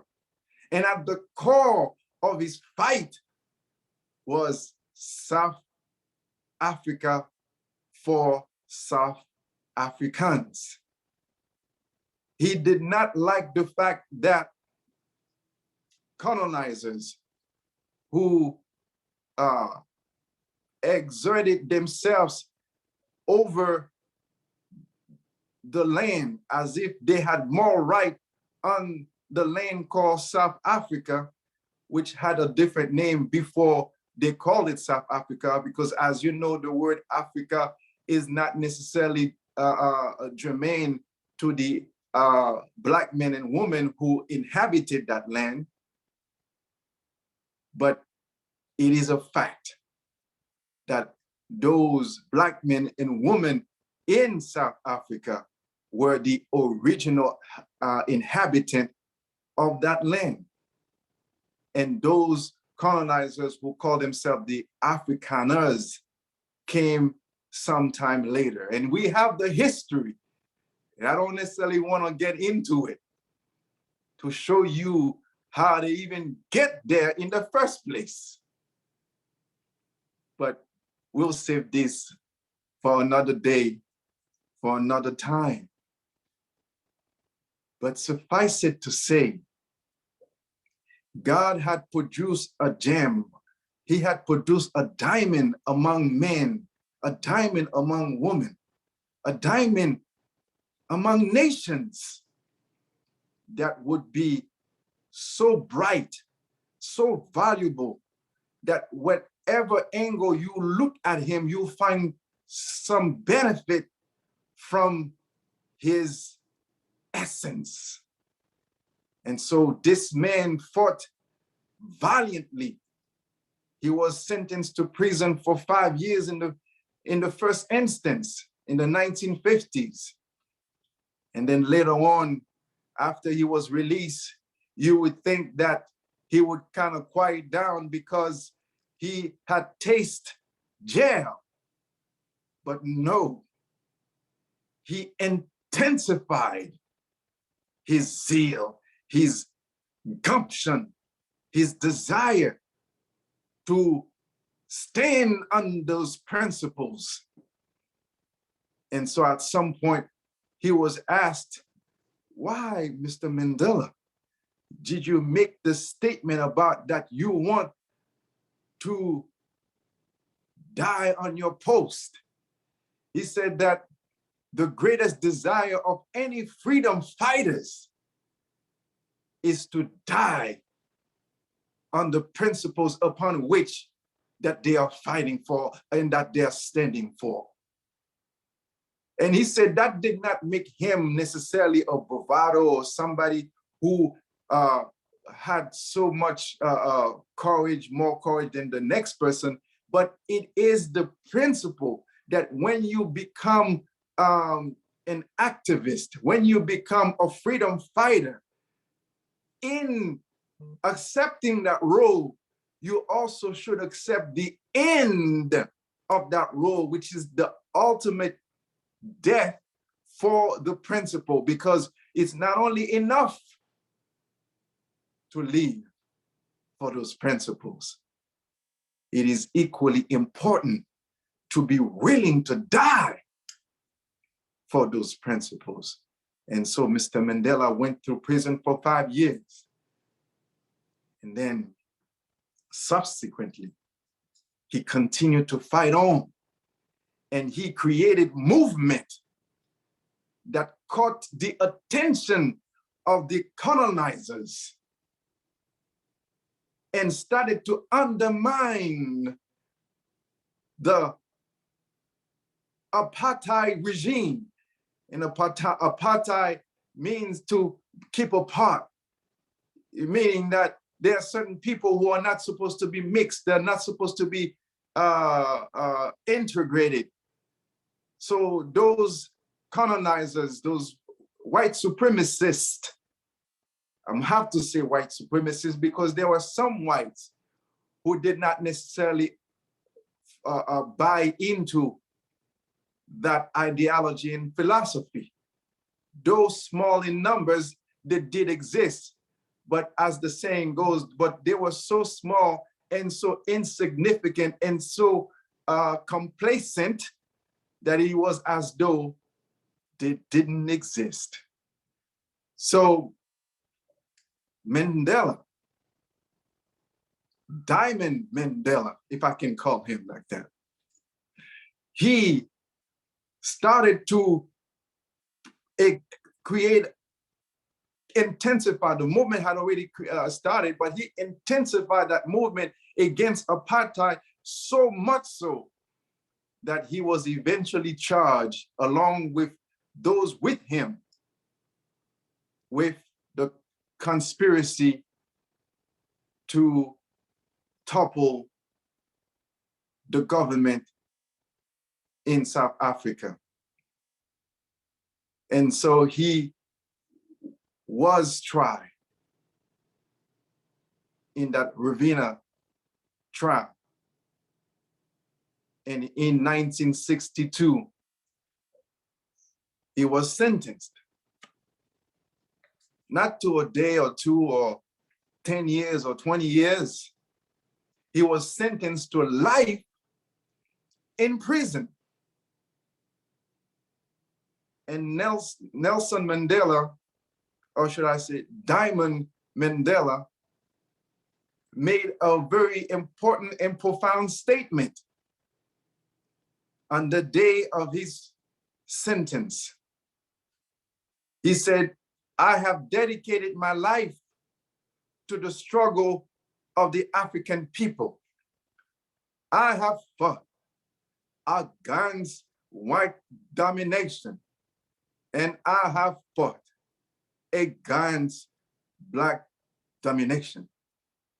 I have cherished the idea of a democratic and free society in which all persons will live together in harmony and with equal opportunity. This is an idea for which I hope to live for and to see realized. But my Lord, if it needs be, this is an idea for which I am prepared to die. Now, this the caliber of men that we are dealing with. This is the kind of personality, the kind of character, non-compromising character that we are dealing with. He, even at the time of his sentence, he wasn't begging for freedom. No, he stood on the principle of justice. He stood on the principle of equality. He stood on the principles of integrity, to remain firm in his conviction with no apologies, because certainly the government of South Africa, the apartheid government, had to be toppled. So that was not the time for him to say, well, we didn't mean to go after you. We didn't mean to undermine your state. We didn't mean to do this and that. No. When you are a man, when you are a woman of principle, stand on your principles, regardless to whom or what. Because it is standing on those principles that will make you live forever, even after death. And this is why we are still talking about a Jesus Christ. We are still talking about a Prophet Muhammad, peace be upon him. We are still talking about Buddha. We are still talking about great ones. We're still talking about Malcolm X. We're still talking about Nobudu Ali. We're still talking about Marcus Garvey. We're still talking about the Honorable Elijah Muhammad in his transition from this world to where he is. Because when you stand and you live your life on principles that are eternal, there is no death for you. So there is no death for those men, because there is no death in the principles of freedom, justice, and equality, and fairness, and integrity. Because to this date, it is our cry as a people. To this date, it is our hope, our prayers, our supplications as a people. So Nelson Mandela, again, Diamond Mandela, stood on those principles and went to jail and spent 27 years, 6 months, and 6 days in jail. He went to 3 different types of jail.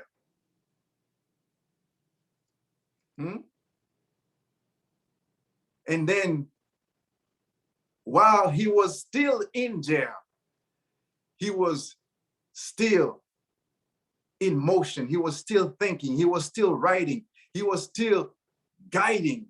And certainly we cannot talk about Mandela without talking about Winnie Mandela. Because she was his backbone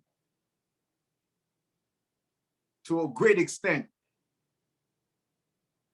She was the one who was behind him or besides him, as the saying goes.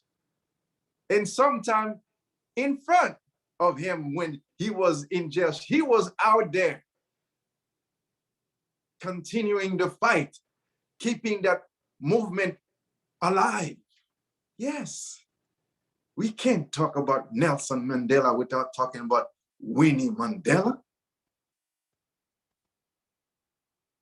She was a diamond herself too. Huh? So, family, we have jewels and diamonds among us that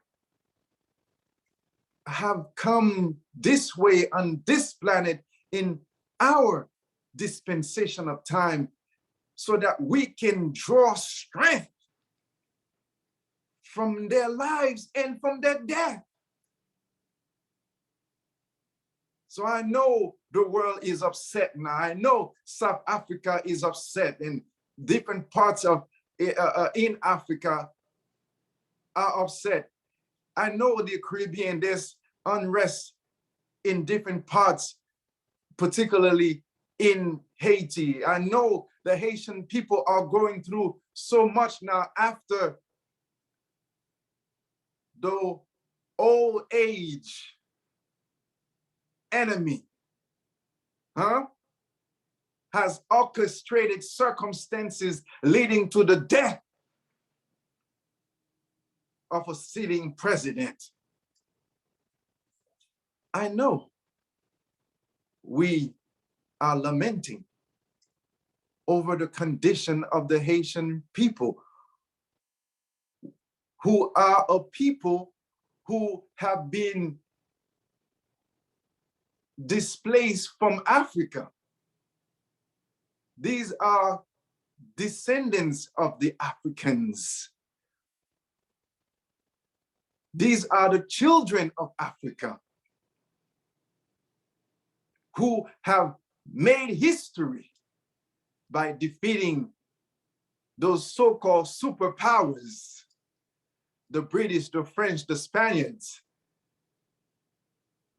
with the weapon of their unity. I know now they have been looked upon as nobodies, nothing to speak of, because that's where the enemy wants to bring you to, because the enemy wants to undermine the sovereignty and the independence of Haiti so that you, as Black people who want to become independent and free, would say, no, I'll rather be your slave, Mr. Supremacist.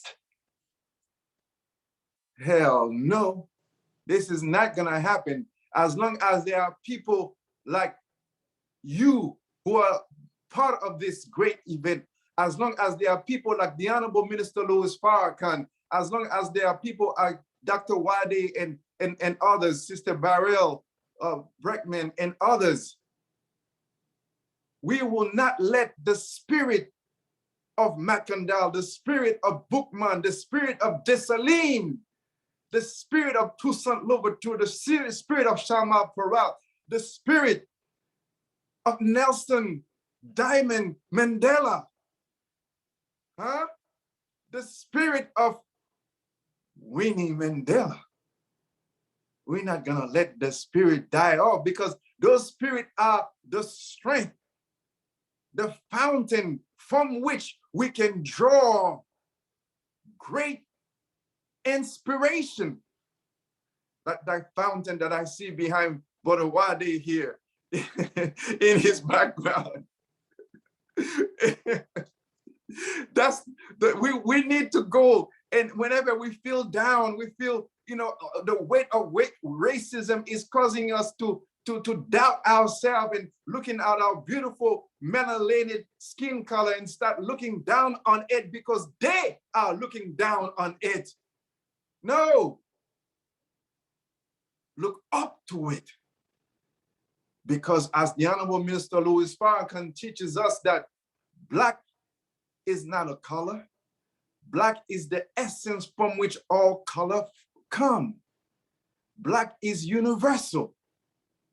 And it is in triple darkness that the God created himself. And in that act of creation, his first act of creation was the Black woman. I don't want to go off topic now, but it's very important to bring that up because we cannot do anything, as Brother Nelson Diamond Mandela taught us, without the Black woman behind us, Winnie Mandela. So brothers and sisters, it was really a pleasure and a privilege to have had a chance to share these few words with you. I want to express my love to you from the Honorable Minister Louis Farrakhan and the Nation of Islam, my love to you from the people of Haiti, my love to you for all peoples who are listening to you, peoples of this world who recognize you as the cradle of civilization. And one day soon, Africa will be for Africans. And one day soon, the world will recognize the value of Africa and Africans. I love you all. Assalamu alaikum.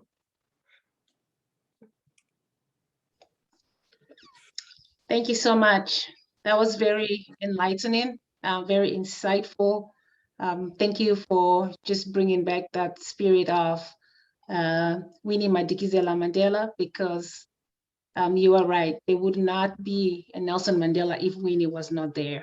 So it's just justifiable in that energy. So thank you for bringing that to light, in also maintaining, keeping with our theme of today, which is with the, it's spirit of peace, and just to talk about healing and, peaceful transformation. So it's keeping within the theme, and we have to talk about energy.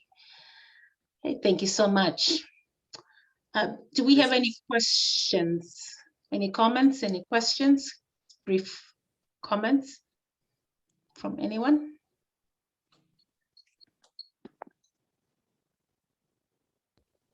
All right, if not, we can always bring that to the end, towards the end, after all the speakers have spoken. So we'll move on with the program. Next, I am... Chair? Yes. Can I please ask a question? I'm sure. Okay, because once more, thank you for this inspiring statement. I think that everyone should want to be Mandela. And everything what we are doing, let me do that in the spirit of Mandela and Winnie. But my question is this: if in 2001 we had the Durban, we have the World Conference Against Racism. That was the 3rd World Conference. And you know how long it lasts before the transatlantic slave trade, slavery, and colonialism was on the agenda of the United Nations. Out from the conference, the United Nations adopted the resolution or the declaration that the transatlantic slavery, slave trade, and colonialism was a crime against humanity. And as you know, a lot of countries, they rejected the DDPA. You know that this year is 20 years after Durban, 20 years of the adoption of the DDPA, and they rejected the DDPA because of the myth that the Durban Conference produced racism. And now there is a problem within the United Nations because there is a a propaganda that makes that Canada, Australia, and some other countries, they rejected to commemorate the 20 years of the DDPA.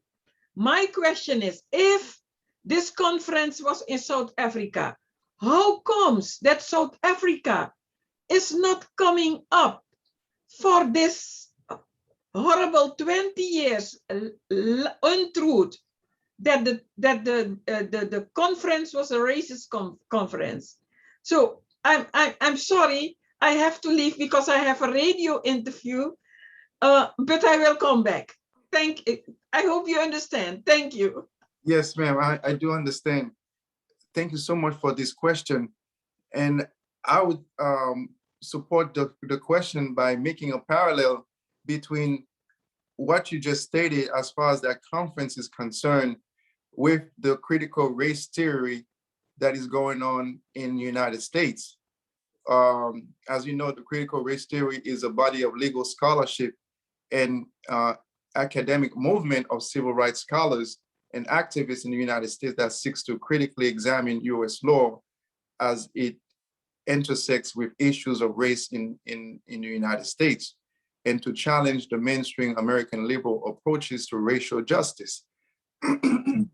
So, in other words, that movement is not just in South Africa or at the UN. They're not just saying this in that arena, but it's also in the United States of America. And I find it very interesting that it's happening around the same time. So are they coming from the same source? Who knows? But what is behind all of this? What is behind all of this is that they knew and know how great leaders like Nelson Diamond Mandela came into being. Remember what I said in my presentation. Nelson Diamond Mandela, if I may continue to call him like that, he was taught by the chiefs and the great ones from his village. And they insisted that he was made aware of the prowess, the great history, the great contribution of his ancestors and how they stood against the colonizers. And this type of history, it gives an inclination, it gives a proclivity, it gives a sense of direction and mission to a child like Mandela as he was growing up to become the diamond that he became. So the enemy knows about the power of history. That's why they are so busy controlling the curriculum in various educational systems throughout the world. And so them saying that it's racism to even come up with a conference, it is saying pretty much it's like a weapon to stop you from learning more about their racism against us. Isn't that interesting? The history of people have done so much evil against you. The evil was and continue to be so terrific that you cannot even talk about it. It is so diabolical that they don't even want their children to know what they did. In that sense, I appreciate what the Jews are doing with their children. The Jews are not only with their children, with the peoples of the world. The Jews are constantly putting in front of the people of the world about the Holocaust. Remember the Holocaust. Remember the Holocaust. Wait a minute. I heard it. I heard you the first time. Well, remember the Holocaust. Keep on reminding you. Keep on reminding you. And then the question was asked to the Jews. Well, why you keep on reminding people about your Holocaust, as evil that was, and we certainly condemn that. It was evil and unacceptable. But the point that I'm making is that those Jews who understood how evil that experience was, they keep on reminding their children and the world about the atrocities that their ancestors suffered. And the answer to the question as to why you keep on reminding people about your Holocaust is because they said, never again. Never should this history repeat itself. So how are you going to ensure that the history does not repeat itself without reminding the people of that history, and how you do not accept and agree with that, and you are seeking justice against that history? So we who suffered a hell of a cost, from not only those who are seeking Holocaust, but also those who were the culprit in causing the Holocaust of the Jews. Those Europeans, and I'm making it very specific to those Afrikaners who were responsible, those white supremacists who were responsible for killing and maiming and stealing our land, our resources. Why is it that you have done those things and now you are the same ones who to tell us not to tell the history of your evil? We are the victims. It's like a rape victim, or the rapist is saying that you have no right to talk about how I raped you. Would that be fair and just? No. So we have to push against this form of censoring, this form of oppression, by keep on reminding our people that those histories did happen, so that it will never happen again. Thank you.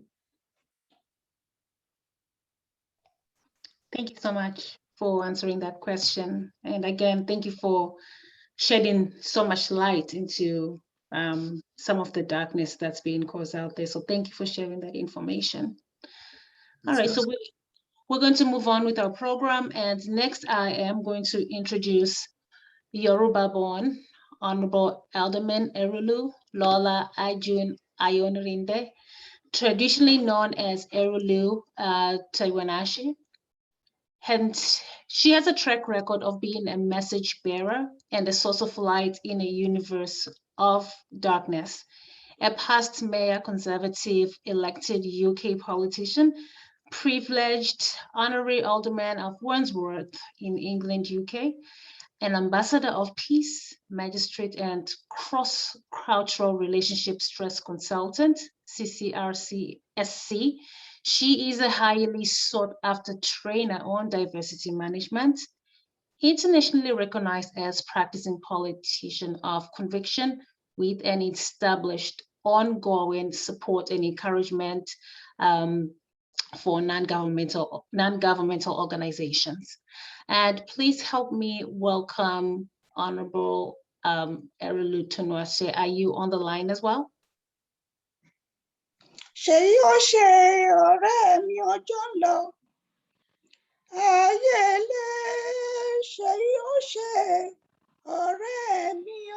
ń lọ, èyí tó bá ṣe là ó ròyìn. Ṣé yóò ṣe ọ̀rẹ́ mi ọjọ́ ń lọ, ayẹlẹ. Ṣé yóò ṣe ọ̀rẹ́ mi ọjọ́ ń lọ, èyí tó bá ṣe là ó ròyìn.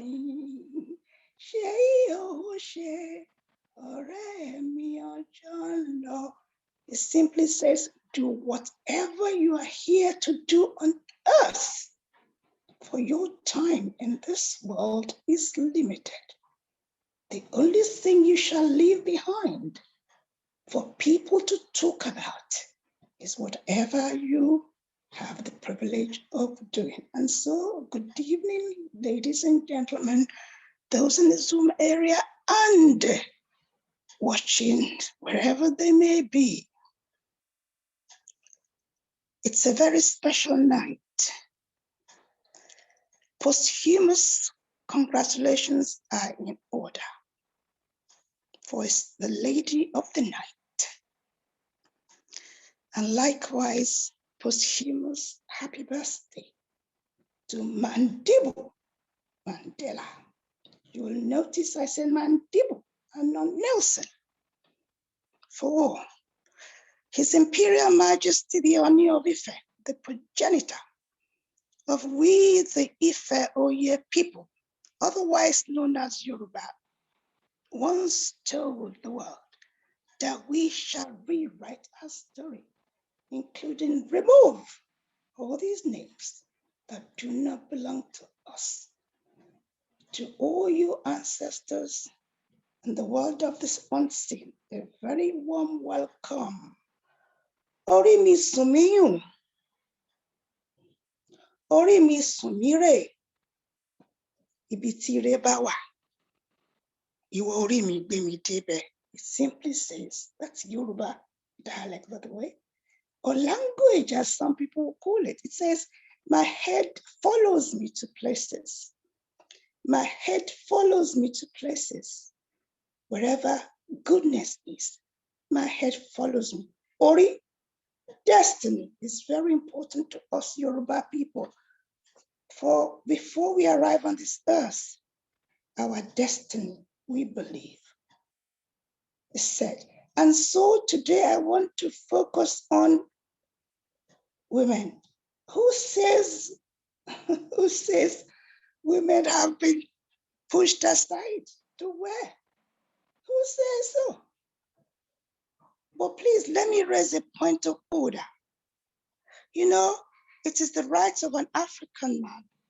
It is the traditional rights, the basic human rights of an African man to assign the status of a wife to more than one person. Permit me to raise a point of order by reading these words. Mandela was a lonely man when I met him. He had the world in his hands, but at the end of the day, after the public meetings, he would go home and he would be alone. We were both very, very lonely. We both wanted someone you could talk to, someone who would understand. It just happened. I can't explain. That was a female that had important role in the life of this very powerful woman, powerful man. I'm sure most of you will remember her name, Rasha Masha.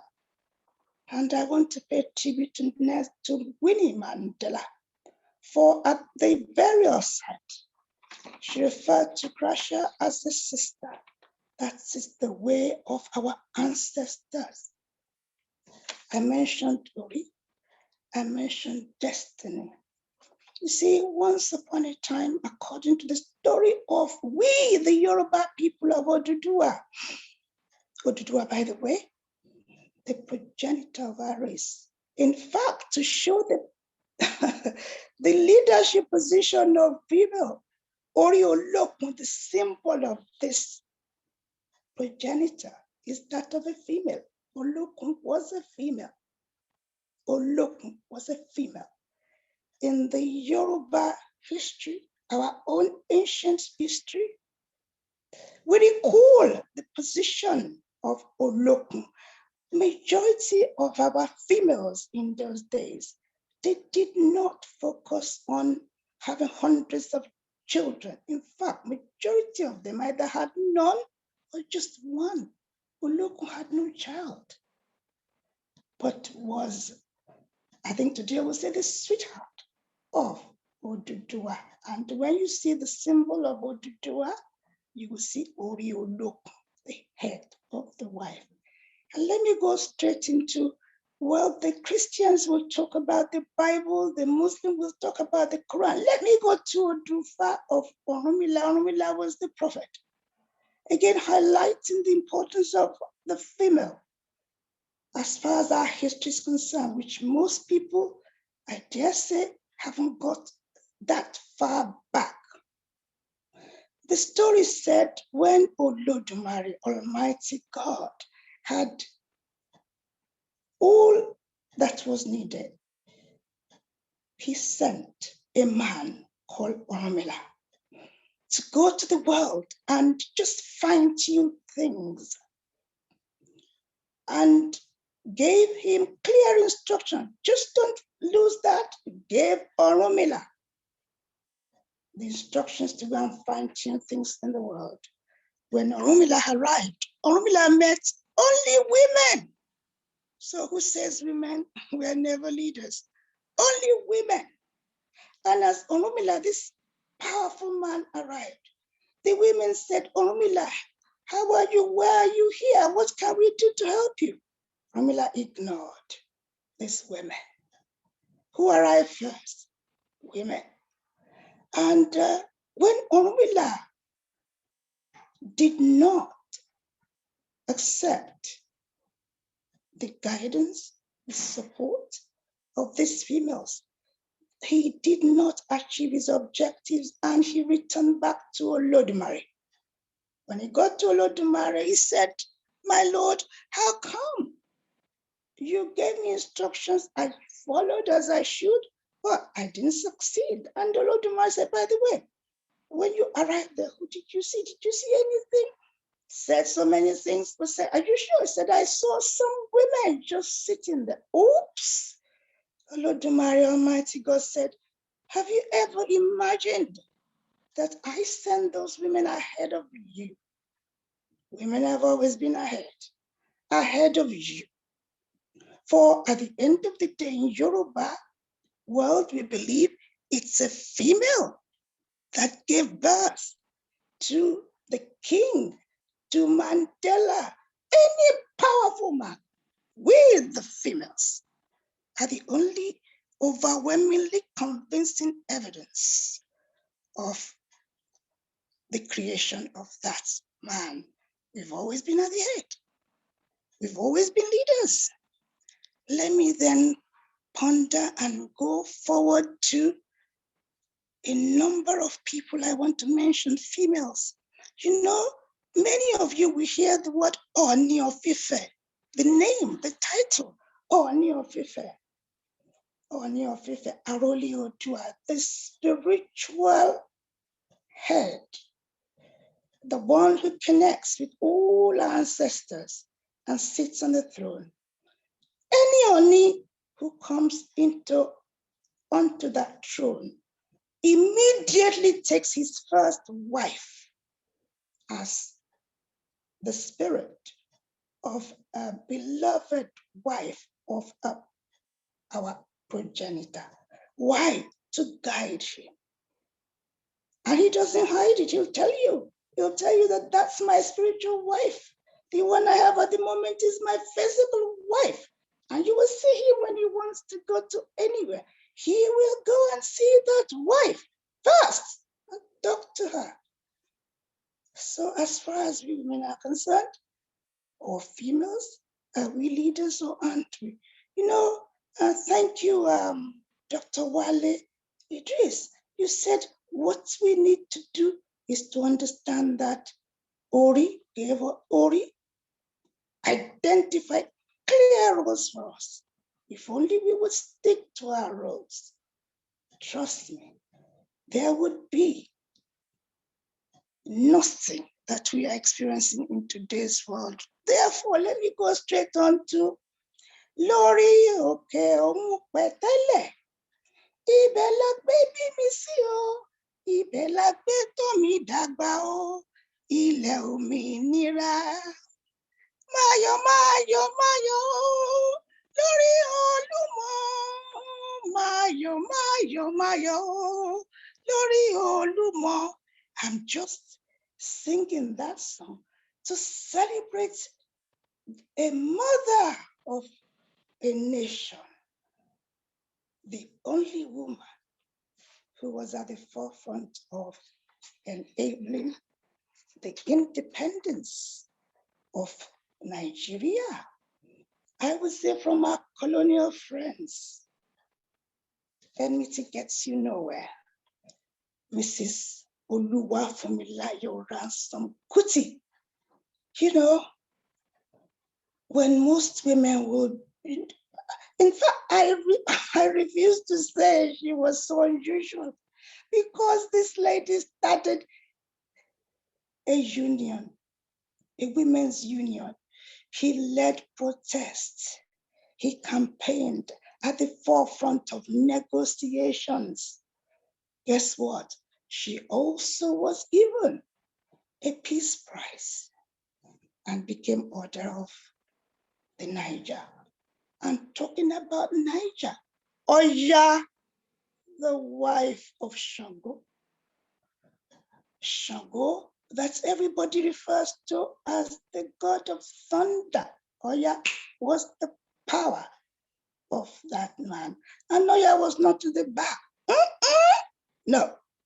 And you know, when the white men dared to change the name of the river, Oya River to Niger, I am still waiting to see the men like Dr. Wale Idris gather themselves together and go and remove the name.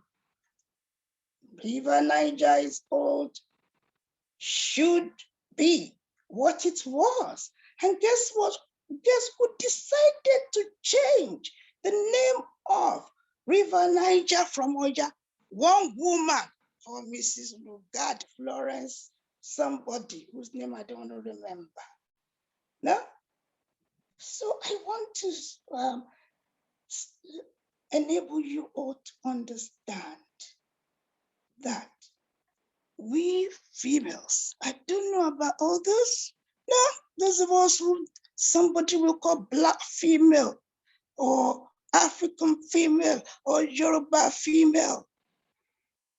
Leaders, we've always been leaders, we are. Leaders, we shall continue to be. Guess what? You have to know you're a leader. You have to know you're a leader. If you know you're a leader, you will get on with the business. If you're waiting for somebody to tell you you're a leader and doing something for capacity building, you know, like it has happened, these colonial friends who dared to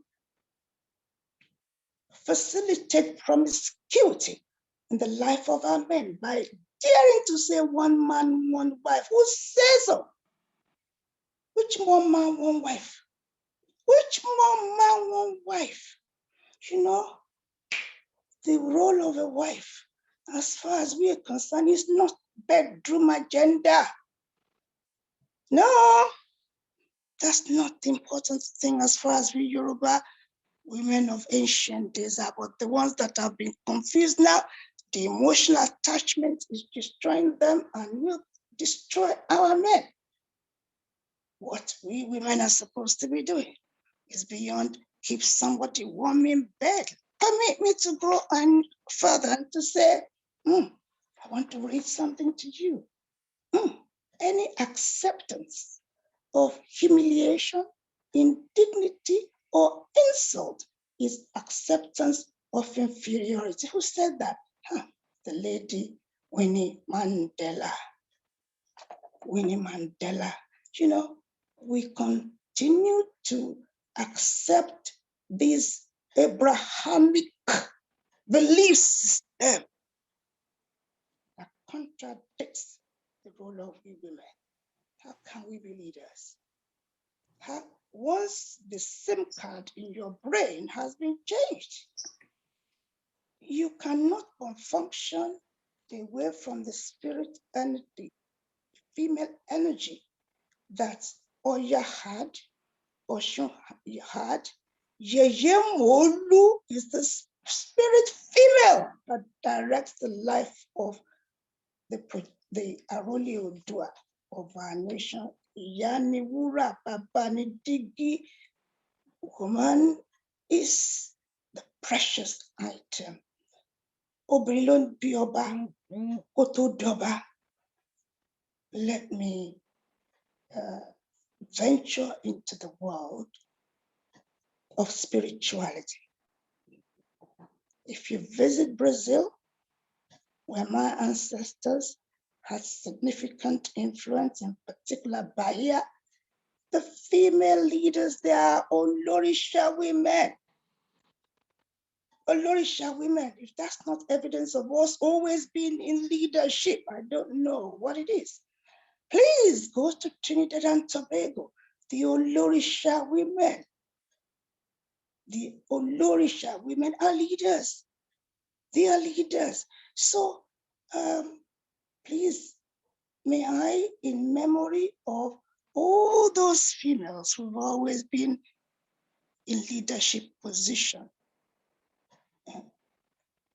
encourage all of us to be reminded by what they have left behind.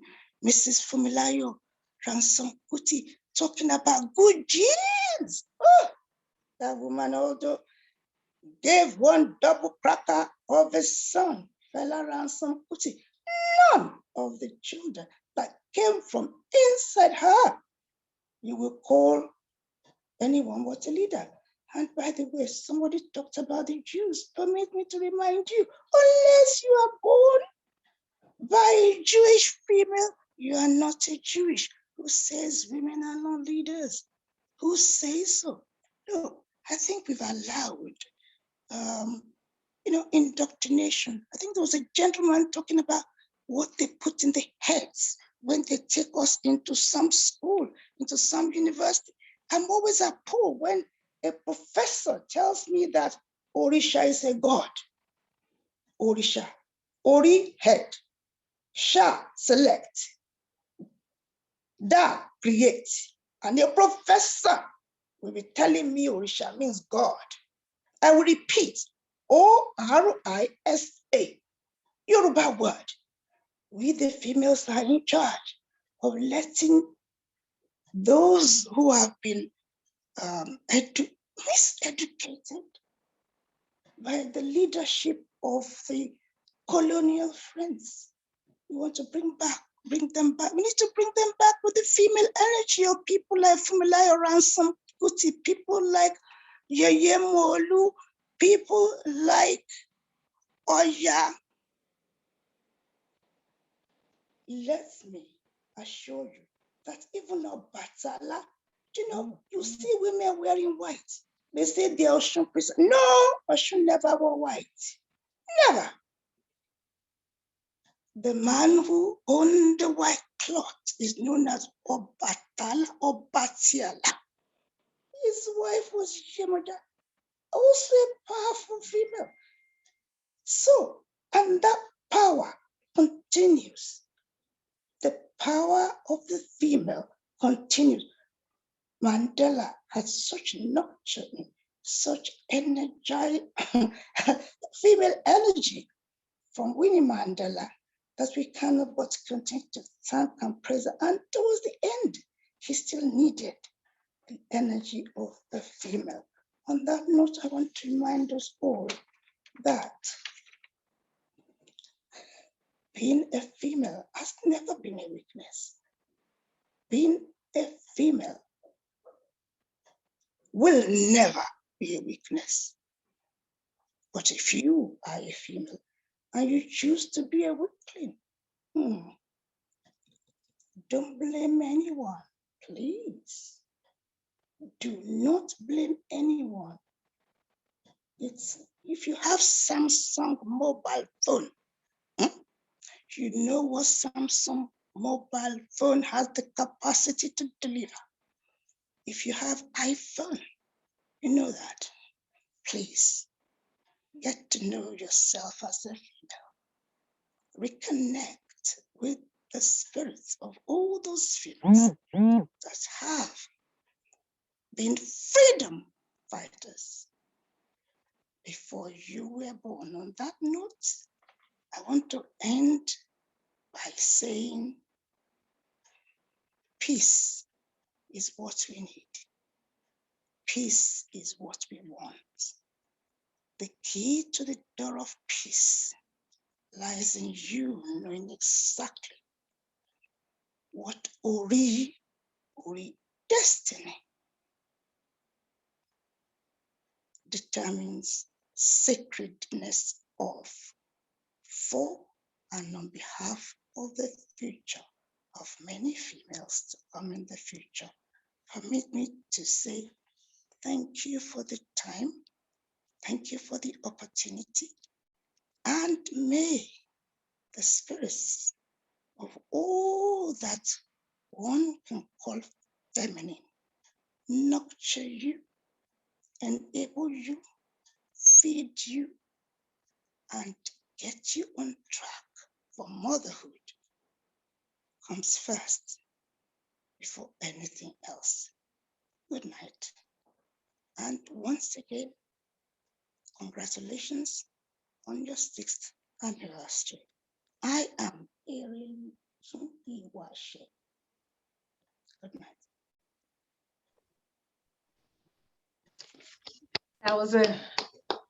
That was a very powerful message. Thank you so much for joining us and for bringing us the spirit of Graham Michelle and Winnie Mandela, just reminding us of where us as females have to pull our energy from. It's from our past heroes who embodied that empowerment. And thank you for just balancing out the truth and reconciliation with going by the spirit of Nelson Mandela, the father of the nation. So thank you for your presence. We sincerely appreciate it. Right, any questions and comments before we move on? Okay, if we don't have any questions, we are going to be moving on into our last and final segment of our meeting.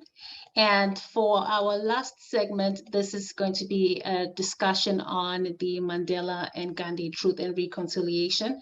And with that, we have Om Sri Sai Ram Gandhi Kota Ariyama, and they have been blessed to be followers of the Bhagavan Baba for 4 generations since the late 1950s.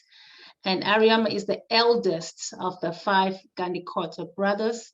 He was born in Iragavaram, distinguished for its Vedic pendants, Andhra Pradesh in 1948, and Mr. Sabarao went to New York for studies in 1949 and joined the United Nations in 1951.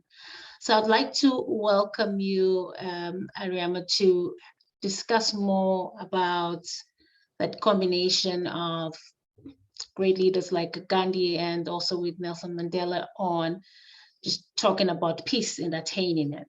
So please, we welcome you. Namaste, brothers and sisters. I'm very honored to be invited to this talk and to talk about 2 great leaders, courageous leaders who led their countries to freedom and in a positive way.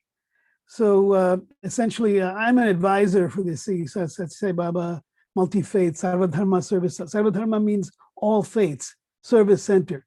So multi-faith and service to man is the motto.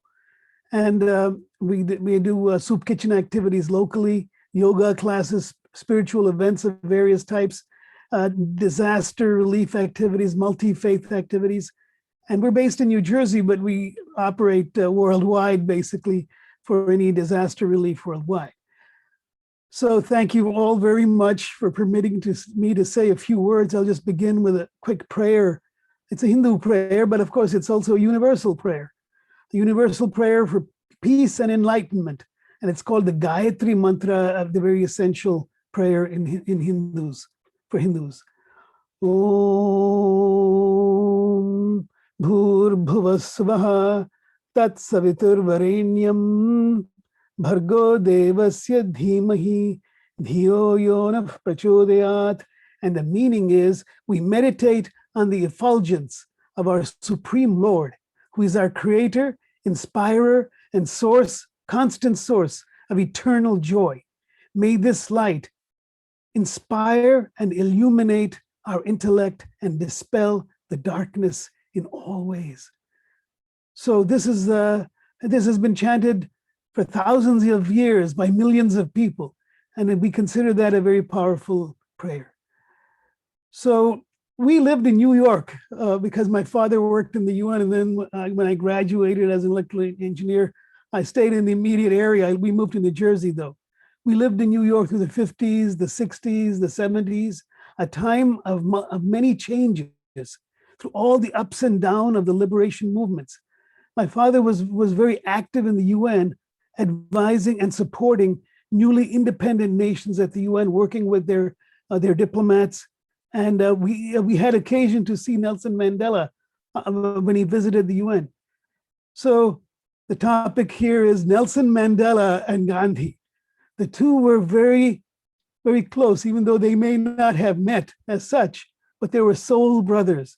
Nelson Mandela, the heroic and courageous freedom fighter, the father of modern South Africa, referred to Gandhi as his role model and was inspired by Gandhi to a lifelong anti-apartheid movement, leading South Africa's journey from colonial apartheid to independence, sharing principles of truth and nonviolence.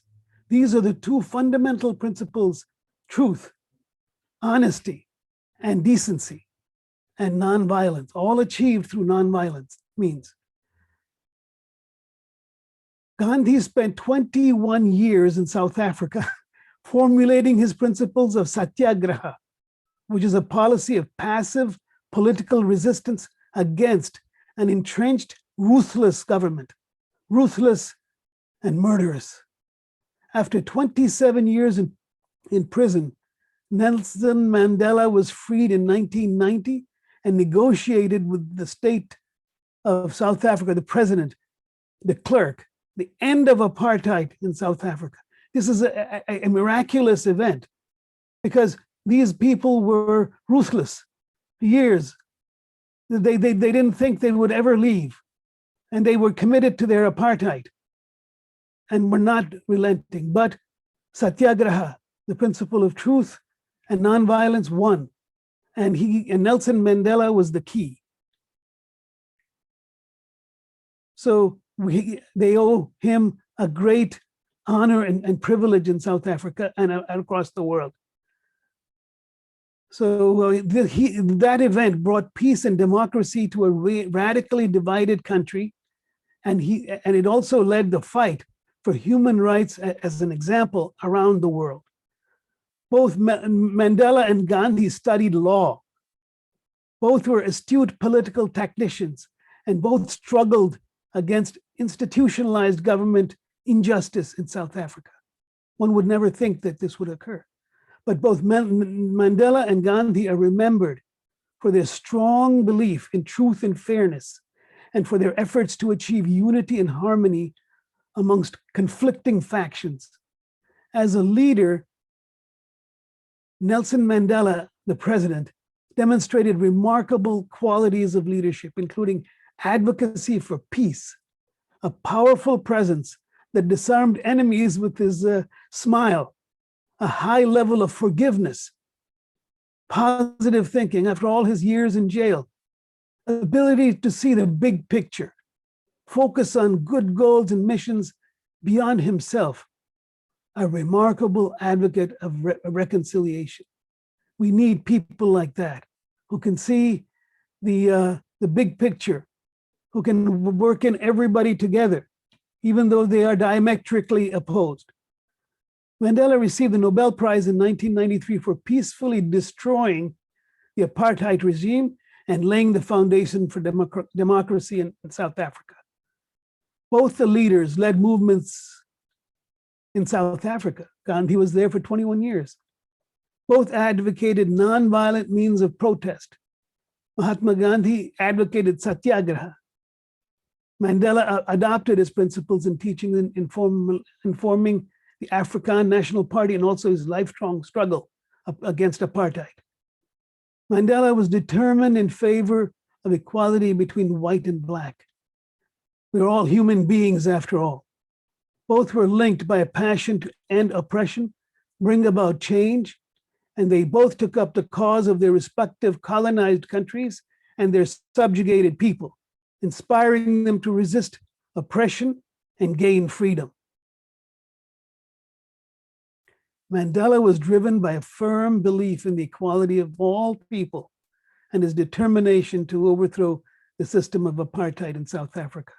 He created the Truth and Reconciliation Commission to investigate human rights violations that were perpetrated during the period of the apartheid regime from 1960 to 1994, including abductions, killings, and torture. The TRC was a court-like body assembled in South Africa after the end of apartheid. Witnesses who were identified as victims of gross human rights violations were invited to give statements about their experiences, and some were selected for public hearings. This was a critical component of the transition to full and free democracy in South Africa, and despite some problems, is generally regarded as extremely successful. The central purpose of the commission was to promote reconciliation and forgiveness among perpetrators and their victims by full disclosure of truth.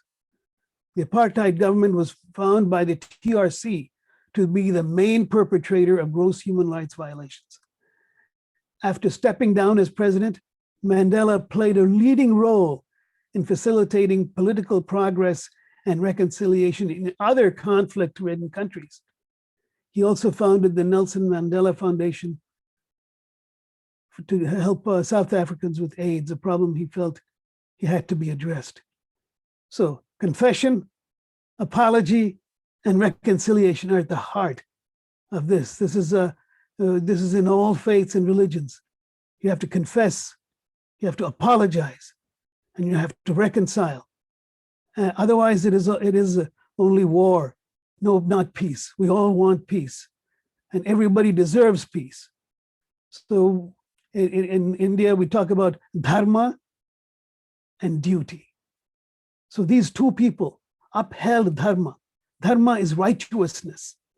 They upheld righteousness, and they did their duty as they saw fit to do. And that is why they are heroes. So Sri Sathya Sai Baba, I'll just hold up a picture of Sri Sathya Sai Baba. This is him, and he has an afro. The only country he visited outside India was to Africa, actually, Kenya and Uganda. He went there just before Idi Amin assumed power, actually. So, we have to consider this dharma and duty that is essential for all of us. Everyone has his allotted dharma. A political leader has to lead his country with truth and has to abide by the dictates of his dharma. So the leader has to lead with good principles. And of course, Gandhi never led India really, because unfortunately he was assassinated in 1948 after independence. But they led and had a vision for India and for Africa and South Africa. So we all have to do our duty and dharma. I thank you very much for this opportunity. I'll just conclude with another prayer. Samasta loka sukhino bhavantu. Samasta loka sukhino bhavantu. Samasta loka sukhino bhavantu. May all beings in all worlds be happy. Om Shanti Shanti Shanti. Peace, peace, peace. Namaste, and thank you all. May God bless you all. Thank you so much. Really appreciate you shedding light on, how both of these great leaders had an impact on the world. So thank you for shedding light on that. I appreciate you. And do we have any questions, any comments? Yes, I have a question. Go ahead. Go ahead, please. Yes, I have a question. Because look, we have to be, thank you for your wonderful speech, statement. Thank you. Are you living in South Africa now? No, actually, I'm in New York City. I'm in the New York metropolitan area. I live in New Jersey, actually. Oh, you know, yesterday I watched a documentary about the making of India, Pakistan, and I think for the Sikhs and India, Pakistan, Sri Lanka, and I cry because this is the first time that I've seen how England, the hand of England in the dividing of these countries, and because they were afraid, I hope that it is true, they were afraid for Russia, that Russia should capture the India. I don't know if this is true, but I cry because I didn't know that so many millions refugees, a lot of people die. You know, I know about the history of Germany, you know, when the divide from East and West. But this was, it shakes me really. And I've seen also the involvement of Gandhi and Nehru. So I was very impressed, and it was a very sad documentary to watch. But I'm happy that I have watched. But meanwhile, there is a. Can you explain? I'm happy that you explained the good role of Mandela. But what you see, I must search for the words so that I don't make mistake to call Gandhi a racist. Because that is what a lot of people who study the history of the apartheid think that Gandhi is one of the developers of the apartheid system. And that he was also against, okay, maybe you can answer this question, and how he was involved in racism against African people. Are these stories, are they true? You see, I'm very, it is not that I would like to put Gandhi as a criminal or a racist, but you can tell me, you can explain to me in what sense Gandhi has a hand in the apartheid system and racism against African people. Okay. Yes, this is a common question, and we have to look at the truth. And the truth is that people live according to their times. So they do things without thinking, and they sometimes can't reconcile the truth with what they actually do.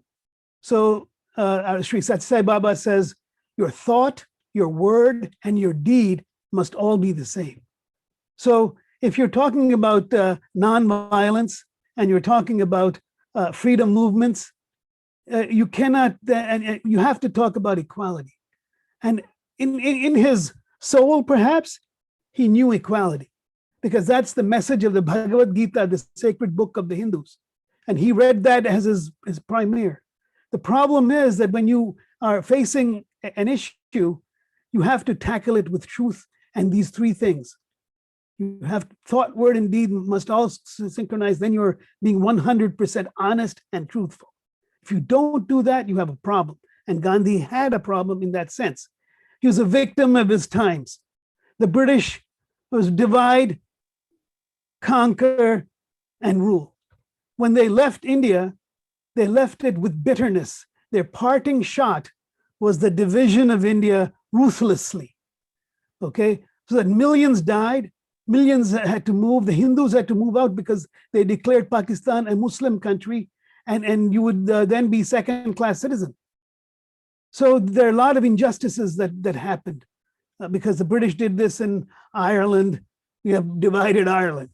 Then in the Middle East, which is still plaguing us. And the partition of India to give the Muslims a homeland never brought any peace. They're still warring. Pakistan is never reconciled to what it was given. 1/3 of India, even though they were a quarter of the country, they got 1/3 of the land. So these injustices go on, but we have to come to some point of reconciliation. And that, Sai Baba says, is why Gandhi was shot. He was shot. He paid his karmic price for that which he did, which was not correct. But he did some things that were correct. In this age, nobody's 100% perfect. Okay, even a hero has feet of clay, you might say. So yes, he was somewhat racist, but only to a certain extent. He did not actually go out and punish anyone through his racism. But he did certain things that were not perhaps quite correct. And he should have allied with the Africans a little more than he concentrated on the Indians. So where does his truth and reconciliation come from then? He had a good heart, but he didn't implement what he said. So we have to address this. And not all leaders are 100% true. They have some, let's say, skeletons in the closet, you might say. But if we take so Sai Baba says, take the good from people, focus on the good, and I will take care of their karmic consequences. So the Lord will focus on good and learn from that and move on. This is what he tells people. Focus on what is good in people, see the good. I will take care of their bad. So they will karmically get what they deserve. There's only one law, Swami says, Sat Sai Baba says, the law of karma. Do as you would have others do unto you. And if you don't do that, you have violated that law. And the karmic law is like gravity. It operates irrespective of what you want or don't want. Karma will take the consequences. The only way to avoid the consequences of your karmic bad deeds is to say sorry, reconcile, and apologize and seek forgiveness. That's what Nelson Mandela did. He built over Gandhi's principles. So I hope I answered the question somewhat. So that sounds like a yes. And thank you for answering the question. It's very well said, eloquently delivered. So thank you for answering that question. Greatly appreciate your presence here with us and just, shedding light on what forgiveness means in terms of growth. So thank you so much. All right. The British have to answer for their crimes around the world. Slowly, one by one, it will hit them. So Sai Baba says that you cannot escape the law of karma. The only way to avoid its full consequences is to reform yourself. So the British must reform themselves. They must apologize. They have to pay retribution for that. And if they don't, they will face those consequences too. So, I mean, the British who are there now did not do perhaps some of all these things, but the consequences will fall on them too, unfortunately, unless they reconcile. And that's where Nelson Mandela showed the door to reconciliation. So I have great respect and regard for Nelson Mandela. As I said, we lived here through the freedom fights in all these countries. I used to read newspapers because my father taught me that this is important. And he would discuss with us, all these things that are so important. Emerging nations. The UN at that time, they had a lot of hope that things would change, that the UN will bring about, freedom and independence and good and help people. Now, of course, there are always the colonial powers that are hanging over that still have to be kept at bay. But he was one of those trying to work and do whatever he could. In his own, every one of us can do whatever little we can, and it will help in changing the world for the better. So Nelson Mandela, I have a great regard and respect for him. Thank you. I didn't mean to go on so long, but thank you very much. No, thank you so much. So I am going to be passing on the hosting to Dr. Remy. I'm going to depart. Like I said earlier, I have to leave early, and I hope that the spirit continues in terms of us going into, towards the end of our meeting. So I'm going to pass it on to Dr. Remy. But before you do that, please, I have a question for Dr. Gandhi, Engineer Gandhi Kuta. Go ahead, please. Thank you. Yeah, thank you so much for the wonderful presentation. I'm of the opinion that South Africa, since 1994, transitioned from the system of apartheid to one of the majority rules. And the economy since then has really dwindled.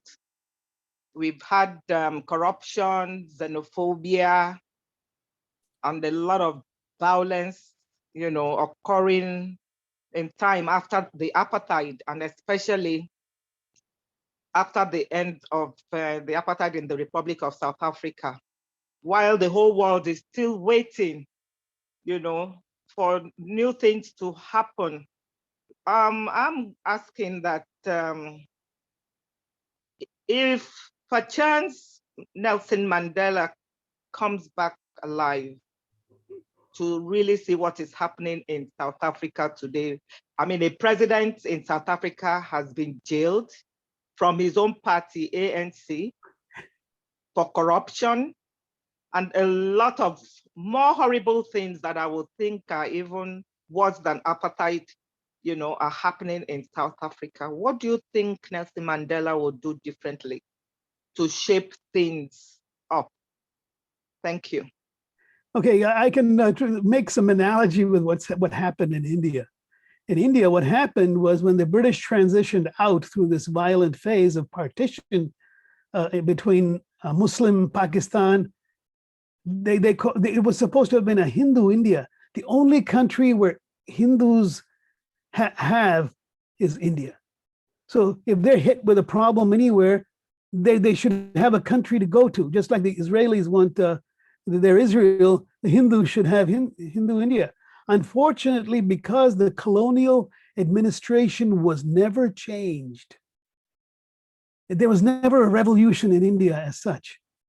So there has to be a shakeup. So those who are kowtowing to the British, who are in positions of authority, have to be re-educated. There has to be reconciliation. In South Africa, that happened to some extent. In India, it didn't happen. So we have those who were brown sahibs, are they called, are brown British brown people, got the country and then they ran it according to what they saw fit in a colonial fashion. So in South Africa too, there has to be a modern South Africa, and everybody has to work towards it. There has to be reconciliation. You can't go out and shoot people as they did in China. 40 million people died in China. Various purges, a great leap forward, peasants, famine. We cannot have that as civilized human beings. So everybody, it behooves everyone to follow the Lord, okay, and follow these principles of truth and reconciliation. That's what's needed desperately in both India and in South Africa. You need a leader of vision. In India, finally, after almost 70 years of post-British rule by colonial minds, it got Modi. Modi is a true Indian at heart, okay? Which means he has respect for all, faith in God, and a vision of the future for India. That's what we desperately need, a new Nelson Mandela in South Africa, and all of these countries that went through this colonial phase. It's not easy to recover from 200 years in India of British colonial rule, where all your educational systems were destroyed. Temples were destroyed. All the activities that took place at the temple, those were destroyed. And the British came in and they put secondaries, buffers, in Indian British who ruled. Okay, we can't have that. We have to have the natural, the people, they have to be given authority. They have to be led forward. They should be allowed to put in, all these ideas of development. They should be allowed to rule in a liberal, secular, democratic way so that everybody can live in peace and happiness. That is what we wish all of these countries could get, a leader with vision. And hopefully that will happen. And India is very fortunate that after 70 years of colonialized minds, we were finally able to get an Indian to rule. I hope that answers something. Yeah, thank you so much. That's very enlightening. Chief Mrs. Anita Nana Okuribido from Nigeria. I'm very grateful. Yes, Nigeria is one of the big leaders. It should be one of the big leaders. South Africa and Nigeria. Exactly, but we are not. We're not. That's happened to India too. India took 70 years to get out of the colonial mind. And that itself is a grace of God, a miracle. Mm. You know, when you have an establishment like India with 1.2 billion people, and the mentality of the leadership is a British mind. British, yeah. Yes. Mm-hmm. And there's no patriotism. There's no honesty or truth. And there's all exploitation continued. The British were ruthless. India had 25% of the economy of the world just before the British knocked out the Mughal kings. And it went to 1 or 2%. Okay, that is what the British did. They destroyed industries. Local, wow. India exported cotton since even before the time of the Romans and the Greeks. It was exporting worldwide. And it was also it exported the principles of truth. It was the Hindu dharma, where one has to live up to one's dharma. These were the principles that India stood for. It was called Bharat. That's the true name of India, is called Bharat. The land of those who love the Lord. That's what Bharat means. So that means it applies to every country. Every country, and you can also be an atheist as long as you have principles of love, truth. If those are in your heart, then you can even be an atheist. It doesn't matter. But you have to have love and you have to have truth. And that's the law of karma will then serve righteousness. One question. May I ask one question? Sure. How is it with the situation of the untouchables now in India? Okay, the untouchables were another invention of the British. Okay, now, like in any country, you have the rich, you have the poor, you have the privileged and the unprivileged. The ideal is that everyone is equal, but someone have to do one job or the other. You have to qualify for that and you can get in and do it. So we never had true untouchability until the British came. Divide, conquer, and rule. So all these principles, and also conversion from an ancient noble religion to Christianity. This is unfortunately the case. So there are native religions that are that have good principles behind them. Every religion is a pathway to God, as Sai Baba says. So if you have the principles of truth and righteousness, then you're a decent human being. We're all human beings. We're all at the same level. We're all children and daughters of God. Brothers and sisters, and the Lord is our Father. Everyone has an equal right. This is what we all believe in, basically in every religion. But then the egos come in, rulers come in, and then we have this. So the British imposed, as I said, they destroyed the universities and schools in India so that they can then brainwash people to follow different things. The introduction of caste and untouchability, which unfortunately prevails even now in India, that was established by them. So the mindset of Indians changed from the liberal, respect all, to casteism, communalism, and corruption. Once you get into that, it corrupts the soul. So then it's hard to get rid of that. And unfortunately, slowly, we're changing that. Now, finally, we have an Indian leader, not a British-minded colonial guy. So I hope this clarifies that. What we read in is what they want us to read. The colonial press, they're constantly portray India as warlike. What war? We've been under the ruthless British for 200 years, another 70 years of their mindset. Well, who are we fighting against? India is trying to lead in the peace. So, and yet they portray India as bad and themselves as good. And we have to live, and we have to live righteously. We have to learn to recognize between colonial lies and what is the truth. So, of course, the truth may look to be, unique. Only one people have it. That's the British, or the Americans, or the Chinese. No, the truth has to be universal. Everything must be equal. But the Lord, the Father, and brothers and sisters. So I hope I answered that to some extent. Thank you so much, Shri Gandhi Kota Ariyama. Thank you so much for such an insightful explanation. It's my pleasure. Very educational. And, we need forums like this so often, so that we can educate each other better. And, Yes. You definitely brought out the point in, the correlation in truth and reconciliation when we look at the work of Gandhi and Mandela. So you certainly and definitely spoke to what this forum is about this afternoon. And with that, I want to thank you again for your presence. It's been My very pleasure. enlightening. Thank you so much. With that, I would like to invite His Royal Majesty, Nana Otulate, who is the president of the African Views Organization in Ghana, to give us some few remarks on Mandela Day. Your Majesty, you have the floor.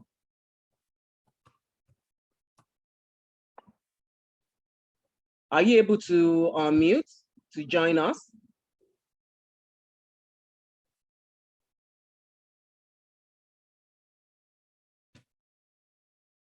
King Nana Otulate, are you here?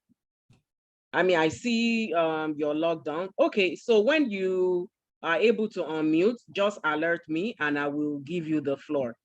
Earlier, we heard a very wonderful and also educational presentation from Lamfia Toure and his colleagues in Dosso, Guinea. And unfortunately, we did not get the chance to ask them any questions. And I would like to give Lamfia Toure's colleagues, Mr. Robert, to maybe take the floor. And if anyone has any question about their presentation on the work that they're doing in Guinea.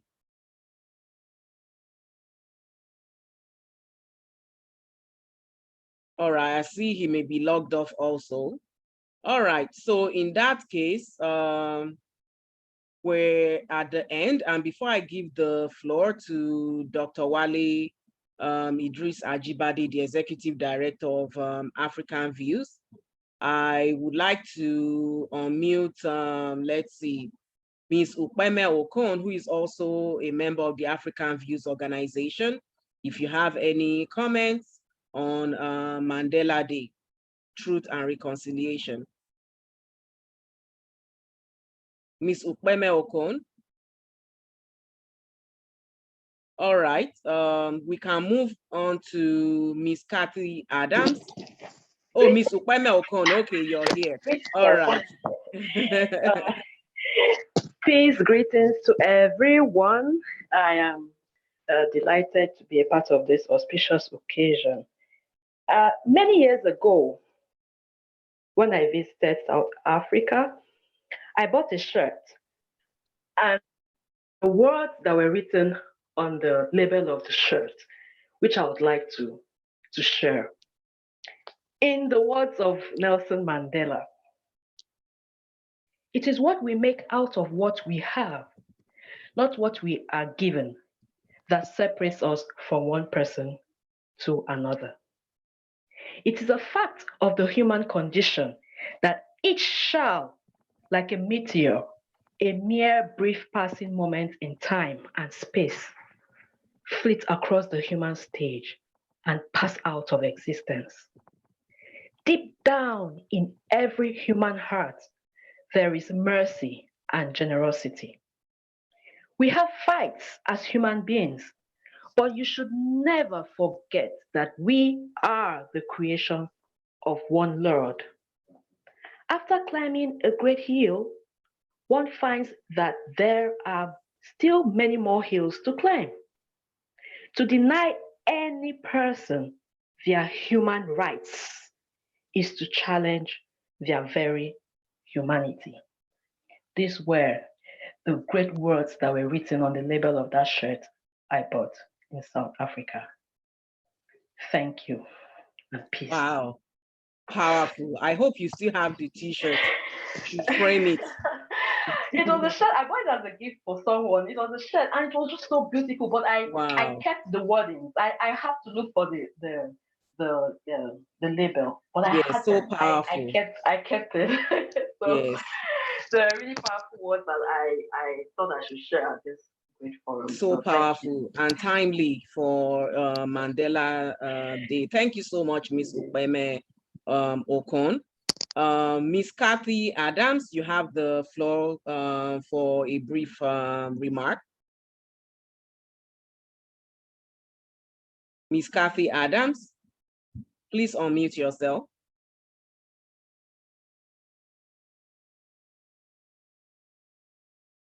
All right, we can't hear you because you're muted.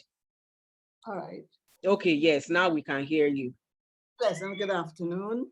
This was a very interesting and historic day for us in Trinidad and Tobago, because the whole essence of Mandela Day, Mandela was a very important person for us, and especially Winnie Mandela, because in our country now we're looking at women and their leadership, and to break that ceiling that we women have to portray. But we look at the whole freedom, justice, and equality that he worked for, and that it is in the world now that we should continue to work for, and to continue in reconciliation. So in the Caribbean, in United States, all over the world where African people are, I think we must always look to him as our freedom person, Winnie as a freedom fighter, women to continue the fight for freedom, of justice and equality for all. And I want to say hands up to African Review. And since yesterday and today, we have learned a lot, and we appreciate you a lot, and continue the good work and the great fight. Thank you. Thank you very much, Ms. Kathy Adams, joining us from Trinidad and Tobago, highlighting the importance of women in the struggle, women in peace and reconciliation. Thank you very much. I see Yeye Asha has joined us. I would like to give you the floor to make a few remarks on Mandela Day, Truth and Reconciliation. Yeye Asha. All right. When you come back, you can let me know, and then I will give you the floor. I see Lafia Toure's colleague has joined us again. Mr. Robert, can you hear me?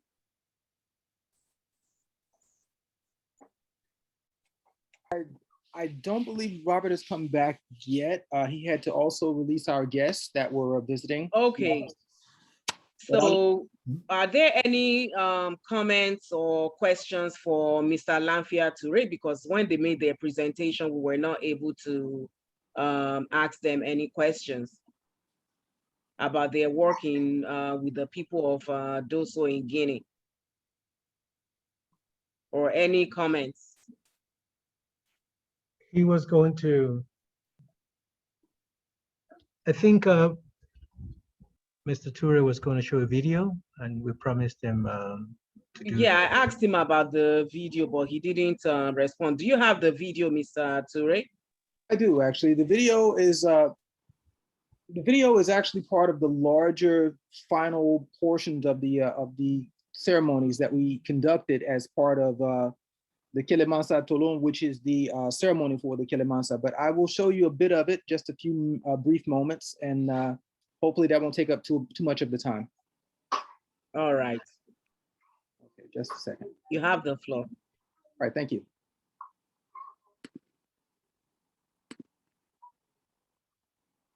Can everyone see my screen? Yes. Okay. Moment. So after the Kele Ajoran, the sacred items that were forged and created for Kelemansa Harriet Tubman, once those items were traditionally exposed in front of the people, they were blessed. Then these items then had to make the journey to the United States. And you know, we experienced a few difficulties with Belgium, but then eventually we were able to have everything released, and finally everything was received here in the US. Now, once the sacred items, the Kele Ajoran were received, then they were taken to, with the permission and respect to Harriet Tubman's family, they were brought to Auburn, which is where the late Harriet Tubman, Kelemansa Harriet Tubman, was laid to rest.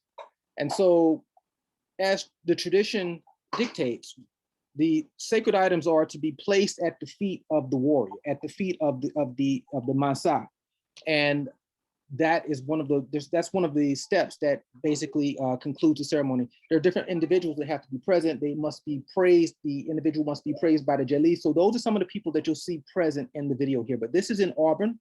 This is at the cemetery where Harriet Tubman is buried. And anyway, I'll let it go from here. So you're gonna see some of the a bit of the remaining ceremony.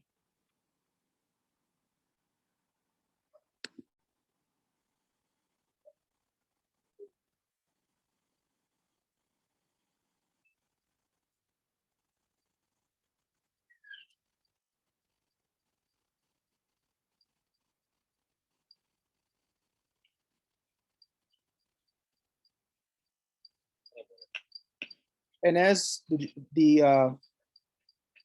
Donto Kunti spoke about the tamba, the sacred spear, the placement of the spear, that also is present. That is what was just performed there. So next you'll hear the praising of the Jali. So let me just skip forward a little bit. Harriet Tubman. Harriet Tubman in Apollo Benyara Juju, Nita Melaka. Ajonya Keleke. Nime Wolo to Mamina. Badema Moshegi. Aluyata. Kadi Jonyada. Ayetorani Manyuma Lucia Mambake. Kasorabe San Lurula. Alubanan Kotuni. Adi Muholuma Seneroye. I was a nebera Fananke. Obekela to Mamina Besa Sigi. Wasan Wolumida. Otoro Lufananke. Umanyuma Lufananke. Yanabe Santane Fidama. Aye Bisukolota, Kufarafin Korola Kaunanina. Palebekeleke, Farafinuka Kaoroya. Ojonya de Kodia.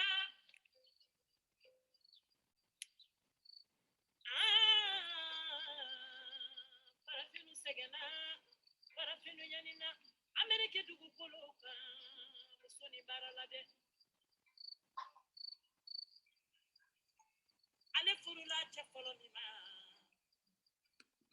So I just wanted to cut it here because it's a long video and there was different tribute and praise that was given to the Mansa speaking to her deeds during her life, and so many of the incredible things that she did before her passing.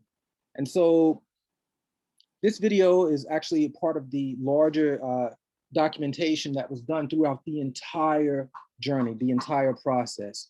And so I'd like to thank all of you for the opportunity to be able to present just some of what we were able to accomplish. And thank you for your time. Thank you so much, Mr. Lamfia Toure, for the video. Are there any questions for him about the video or his earlier presentation? Any comments for him? Okay, there's a question in the chat room by Sister Barry Breckman. Is the video available? Do you have it available maybe on YouTube or somewhere that the audience can watch it after this program? Do you have a link you can share? I do not yet have the video released to the public yet. We're still working on a larger documentary that first will be available to all of the Tubman family elders, and then from that point we'll be releasing something. It'll be made available for free to the public. We make no profit off of anything with regard to the elder Harriet Tubman. All right. In that case, I would suggest that we all leave our contact information in the chat, and as African Views receives, more information on this project, I'm sure somewhere down the line, Dr. Wale will be able to share such information. So if you don't mind to type in your contact information into the chat. Thank you so much, Mr. Lamfia Toure, for your presentation. Now I would like to give the floor to Yeye Asha Oshun. Are you able to make a few remarks? All right, no. So let me then go to His Royal Majesty, King Nana Otulate, who is the president of the newly launched African Views Organization in Ghana. You have the floor, Your Royal Majesty. Please unmute.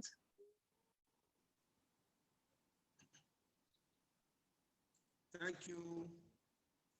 You will need to move closer to your mic. It's very low. The sound is very low. Thank you, Dr. Remy. Thank you for giving me another opportunity to talk to African Views Organization. Like you all know that today is Mandela's Day, the second day of the program. And I've joined and I've seen how everything went nicely. All that we're talking about is peace.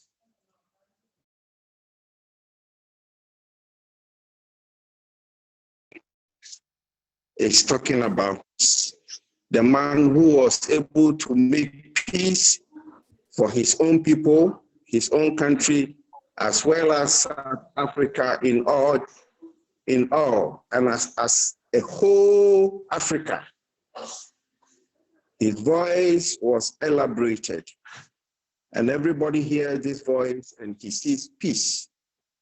In addition, that in the whole world, everybody hears the same voice as peace. You cannot talk about peace and leave my best name. I'm happy and I've learned a lot on this program today. And I will say, God bless you, Dr. Remy. God bless you, Nana, Dr. Wale, Idris. God bless you all, everyone. Barry Bachman, Dr. Barry Bachman, who also came to Ghana. I cherish her so much. He came to Ghana on the African View Launch program to help. I cannot stop thanking her the way he also put more effort. God has blessed Africa as a whole. And even the way the launch in Ghana went on the 15th of June 2021, I was so happy. Even that day, we prayed a lot because everybody knows that in Ghana, it rains a lot in June.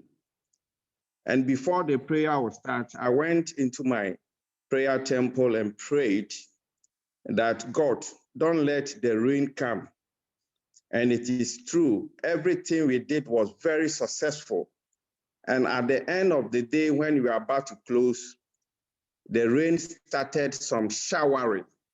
That shows the whole world that it was a blessing.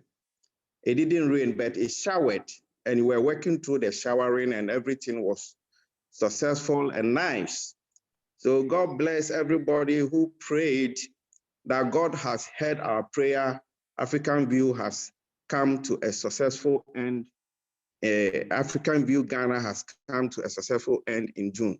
And I know every year we are going to celebrate African Views Ghana June every year. And I want those who didn't come to Ghana to come and experience what went on. Ghana is a peaceful country.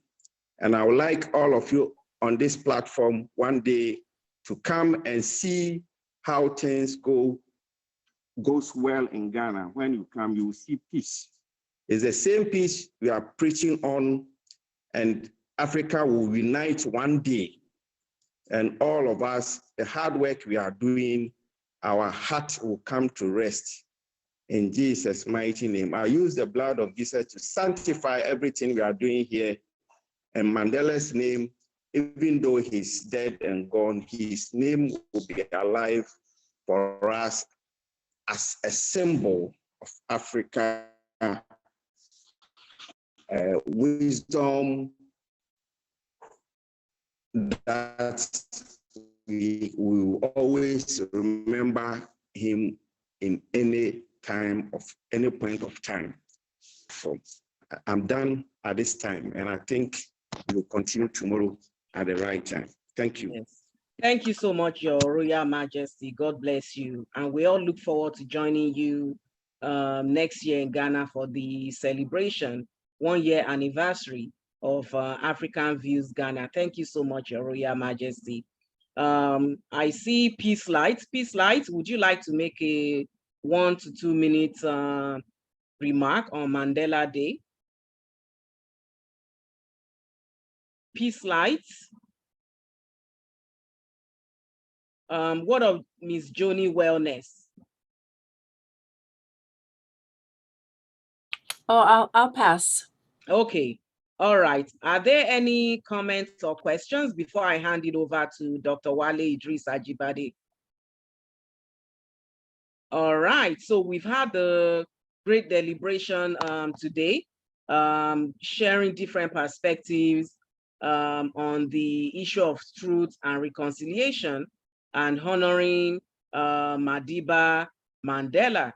And from the presentation, or the keynote of Honorable Yusuf Makando and, you know, the Dosso Guinean presentation that was spearheaded by Mr. Lamfia Toure, to all our other guest speakers, Gandhi Kota, you know, sharing, bringing us, you know, limelight on India's situation, and also truth and reconciliation and words to live by. Thank you so much, everybody. And also I would like to thank Ms. Tinashe, who hosted earlier, and wishing her safe travels. And now I would like to hand over to Dr. Wale Idris Ajibade, the Executive Director of African Views Organization. You have the floor. Thank you so very much. Thank you. Thank you. Thank you, everyone. We don't have a lot of people, so I can actually enumerate. So let me begin by thanking my brother Lamfia Toure and the entire crew of the Africa Rights. Robert was amazing. from Africa Rights, Mr. Dozo Somboni was just incredible. We are incredibly grateful for what you have shared with us today. To me, what we've done today is really move the world forward in how well the multiplicity of perspective and how well our diversity can congeal, that there is no need for fear of diversity, that cultural homogeneity is something of the past, that cultural diversity is our strength. It's what makes us look more beautiful. And we've been able to prove that today. My brother, you are such a warrior, Chief Roberto Borrero. You are such a warrior. We need to break bread. We need to get in the sweat lodge together because there's so much we need to talk about. And I am constantly reminded, as you are constantly reminded, whenever we get an opportunity to come together and share a moment like this. Thank you again so very much for your contribution today. We have moved another step forward with your contribution. I want to take the opportunity to thank my brother, my great warrior brother, my gentle giant, the incredible Mayor Yusuf Makando Champagne. You are, as usual, so powerful. I am so proud of you. You are just, gosh, if you remember how far we come with this, I have just looked at some videos of some of this event that we did in the past, and I'm about to release it to the public because it's so fantastic.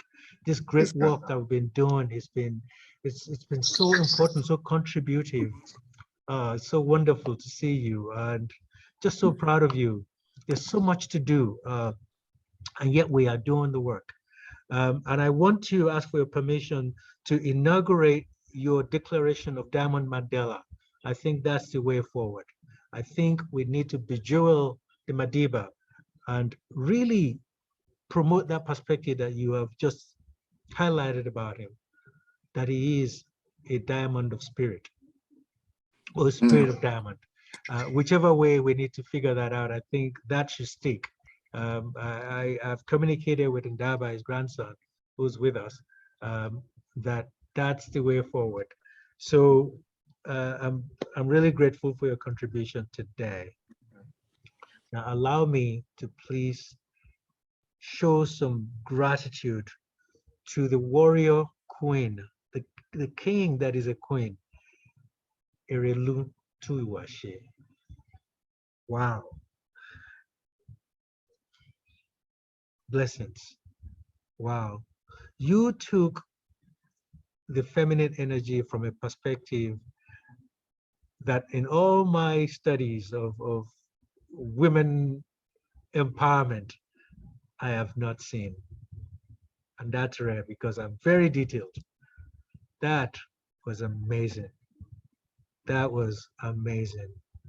We are so grateful to you. You are incredible. You are amazing. Thank you so very much, all the participants. Now, of course, how could we finish the day without thanking our host? Lady Tinashe Mukasa did a fantastic job. Before I go to her, allow me please to quickly, actually, let me say, first of all, thank you so much, Lady Tinashe. Amazing. You look fantastic as usual, and you really, with your wonderful, gentle strength, are able to move us forward. Now, I want to give a special, very surprising, and surprising because I have just been getting familiar with Honorable Ayana Gandhi Kota's work. The first time I heard him, I think, was our last event. Last year, he spoke briefly, and I was like, who's this guy? But he was too brief that I really couldn't get the details of it. And then he spoke yesterday, and I thought, now who is this guy? And today, we can't thank you enough to joining us on this short notice. The light that you shared on Gandhi was so important. A lot of people misunderstood Gandhi, especially many Africans, because of some of the publications that he did when he was a lot younger, as a young lawyer in South Africa. And one thing that people forgot, that first of all, he was a young lawyer, and he was a lawyer who was guided by his clients. So he, from what I understood and I've done a lot of research into this, because my father was a fan of Gandhi, and I trust my father's judgment. Now, Mandela was a fan of Gandhi, and I trust Madiba's judgment. Madiba said that Gandhi was his inspiration. He said it so many times. And Martin Luther King, who is referred to as the greatest Buddha in some Buddhist communities in Vietnam, for instance, and perhaps other places, said that Gandhi was his inspiration. He too really believed in Gandhi, and I trust his judgment. So for me, I needed to understand why some scholars think that Gandhi was this two-horned devil. And when I looked into it, what I saw was really laughable, because even at that time, when he was in the army, he was in the paramedics. And he was one of the few that would treat African wounded soldiers because other people would not want to touch them. We've forgotten that. He did so much, even in South Africa, for Africans. And I think it's important that we look at it from that light. It's unfortunate that he was killed the way he was killed. It's very unfortunate. And I also want to mention, while he was in India, he communicated frequently with Carter Woodson. This is important for us to know. You can Google this, all these letters are online. So there is no, I don't think that what he experienced was discrimination. I think it was the pressure of the time. He was dealing with a very murderous regime in South Africa, and his job was to uplift the Indians, and so he was trying to get another status for the Indians. It's like, okay, all right, okay, yeah, you guys, we understand what you're saying. Those guys are bad, but we're not as bad. We're just half as bad. So give us half the bad treatment. That's what he was arguing for. Of course, he didn't get it, because the Kefa guys, the Boers didn't care about that, and the British didn't care about that at that time. So of course, he wasn't successful at it, but he tried, and it's worth trying, if you will. At least that's my opinion. But nonetheless, I think that the Madiba himself and Martin Luther King and many others who are people of peace are able to channel us and guide us in that direction, that peace is the way, that reconciliation is the way. And you, sir, spoke so eloquently about all of these things. I can't wait for us to have tea together and talk more, because I'm so impressed. I'm so grateful for your contribution today. You really, really touched my heart. Just like everybody else who had spoken today, I looked at everything that we're doing, and I can only say, wow, God, wow. Wow, and I'm really happy that we're able to do this. I'm also grateful for everybody who's spoken. Sister from Trinidad and Tobago, Sister Anita, God bless you. Great to see you. Glad that we're all here after all this pandemic, and we have a future ahead of us. May we live as long as we possibly can to contribute and to give out this value that we have for the world to move forward. And there's a whole lot to move forward. And as a brother Ayana said today, we have an opportunity here. That opportunity is that of redemption, that we first must be able to redeem ourselves. So if we look at the colonial atrocities, instead of all these continued arguments of we knew what we're doing, we had it right, to look differently, because posterity is going to judge us. Posterity is going to judge, and they're going to judge us correctly. They have all access to information. They can be distracted now, but tomorrow maybe not, because they will continue to find simpler ways to understand. And they understand they will, and they will know what humanity had done wrong. So all our effort today, I think, is so incredibly important to the way we move forward, to the value of the quality of life that we have on earth, that people can look into their ancestry and begin to make peace with the contemporary so that we can have a vibrant, prosperous posterity. It's very important that we do this.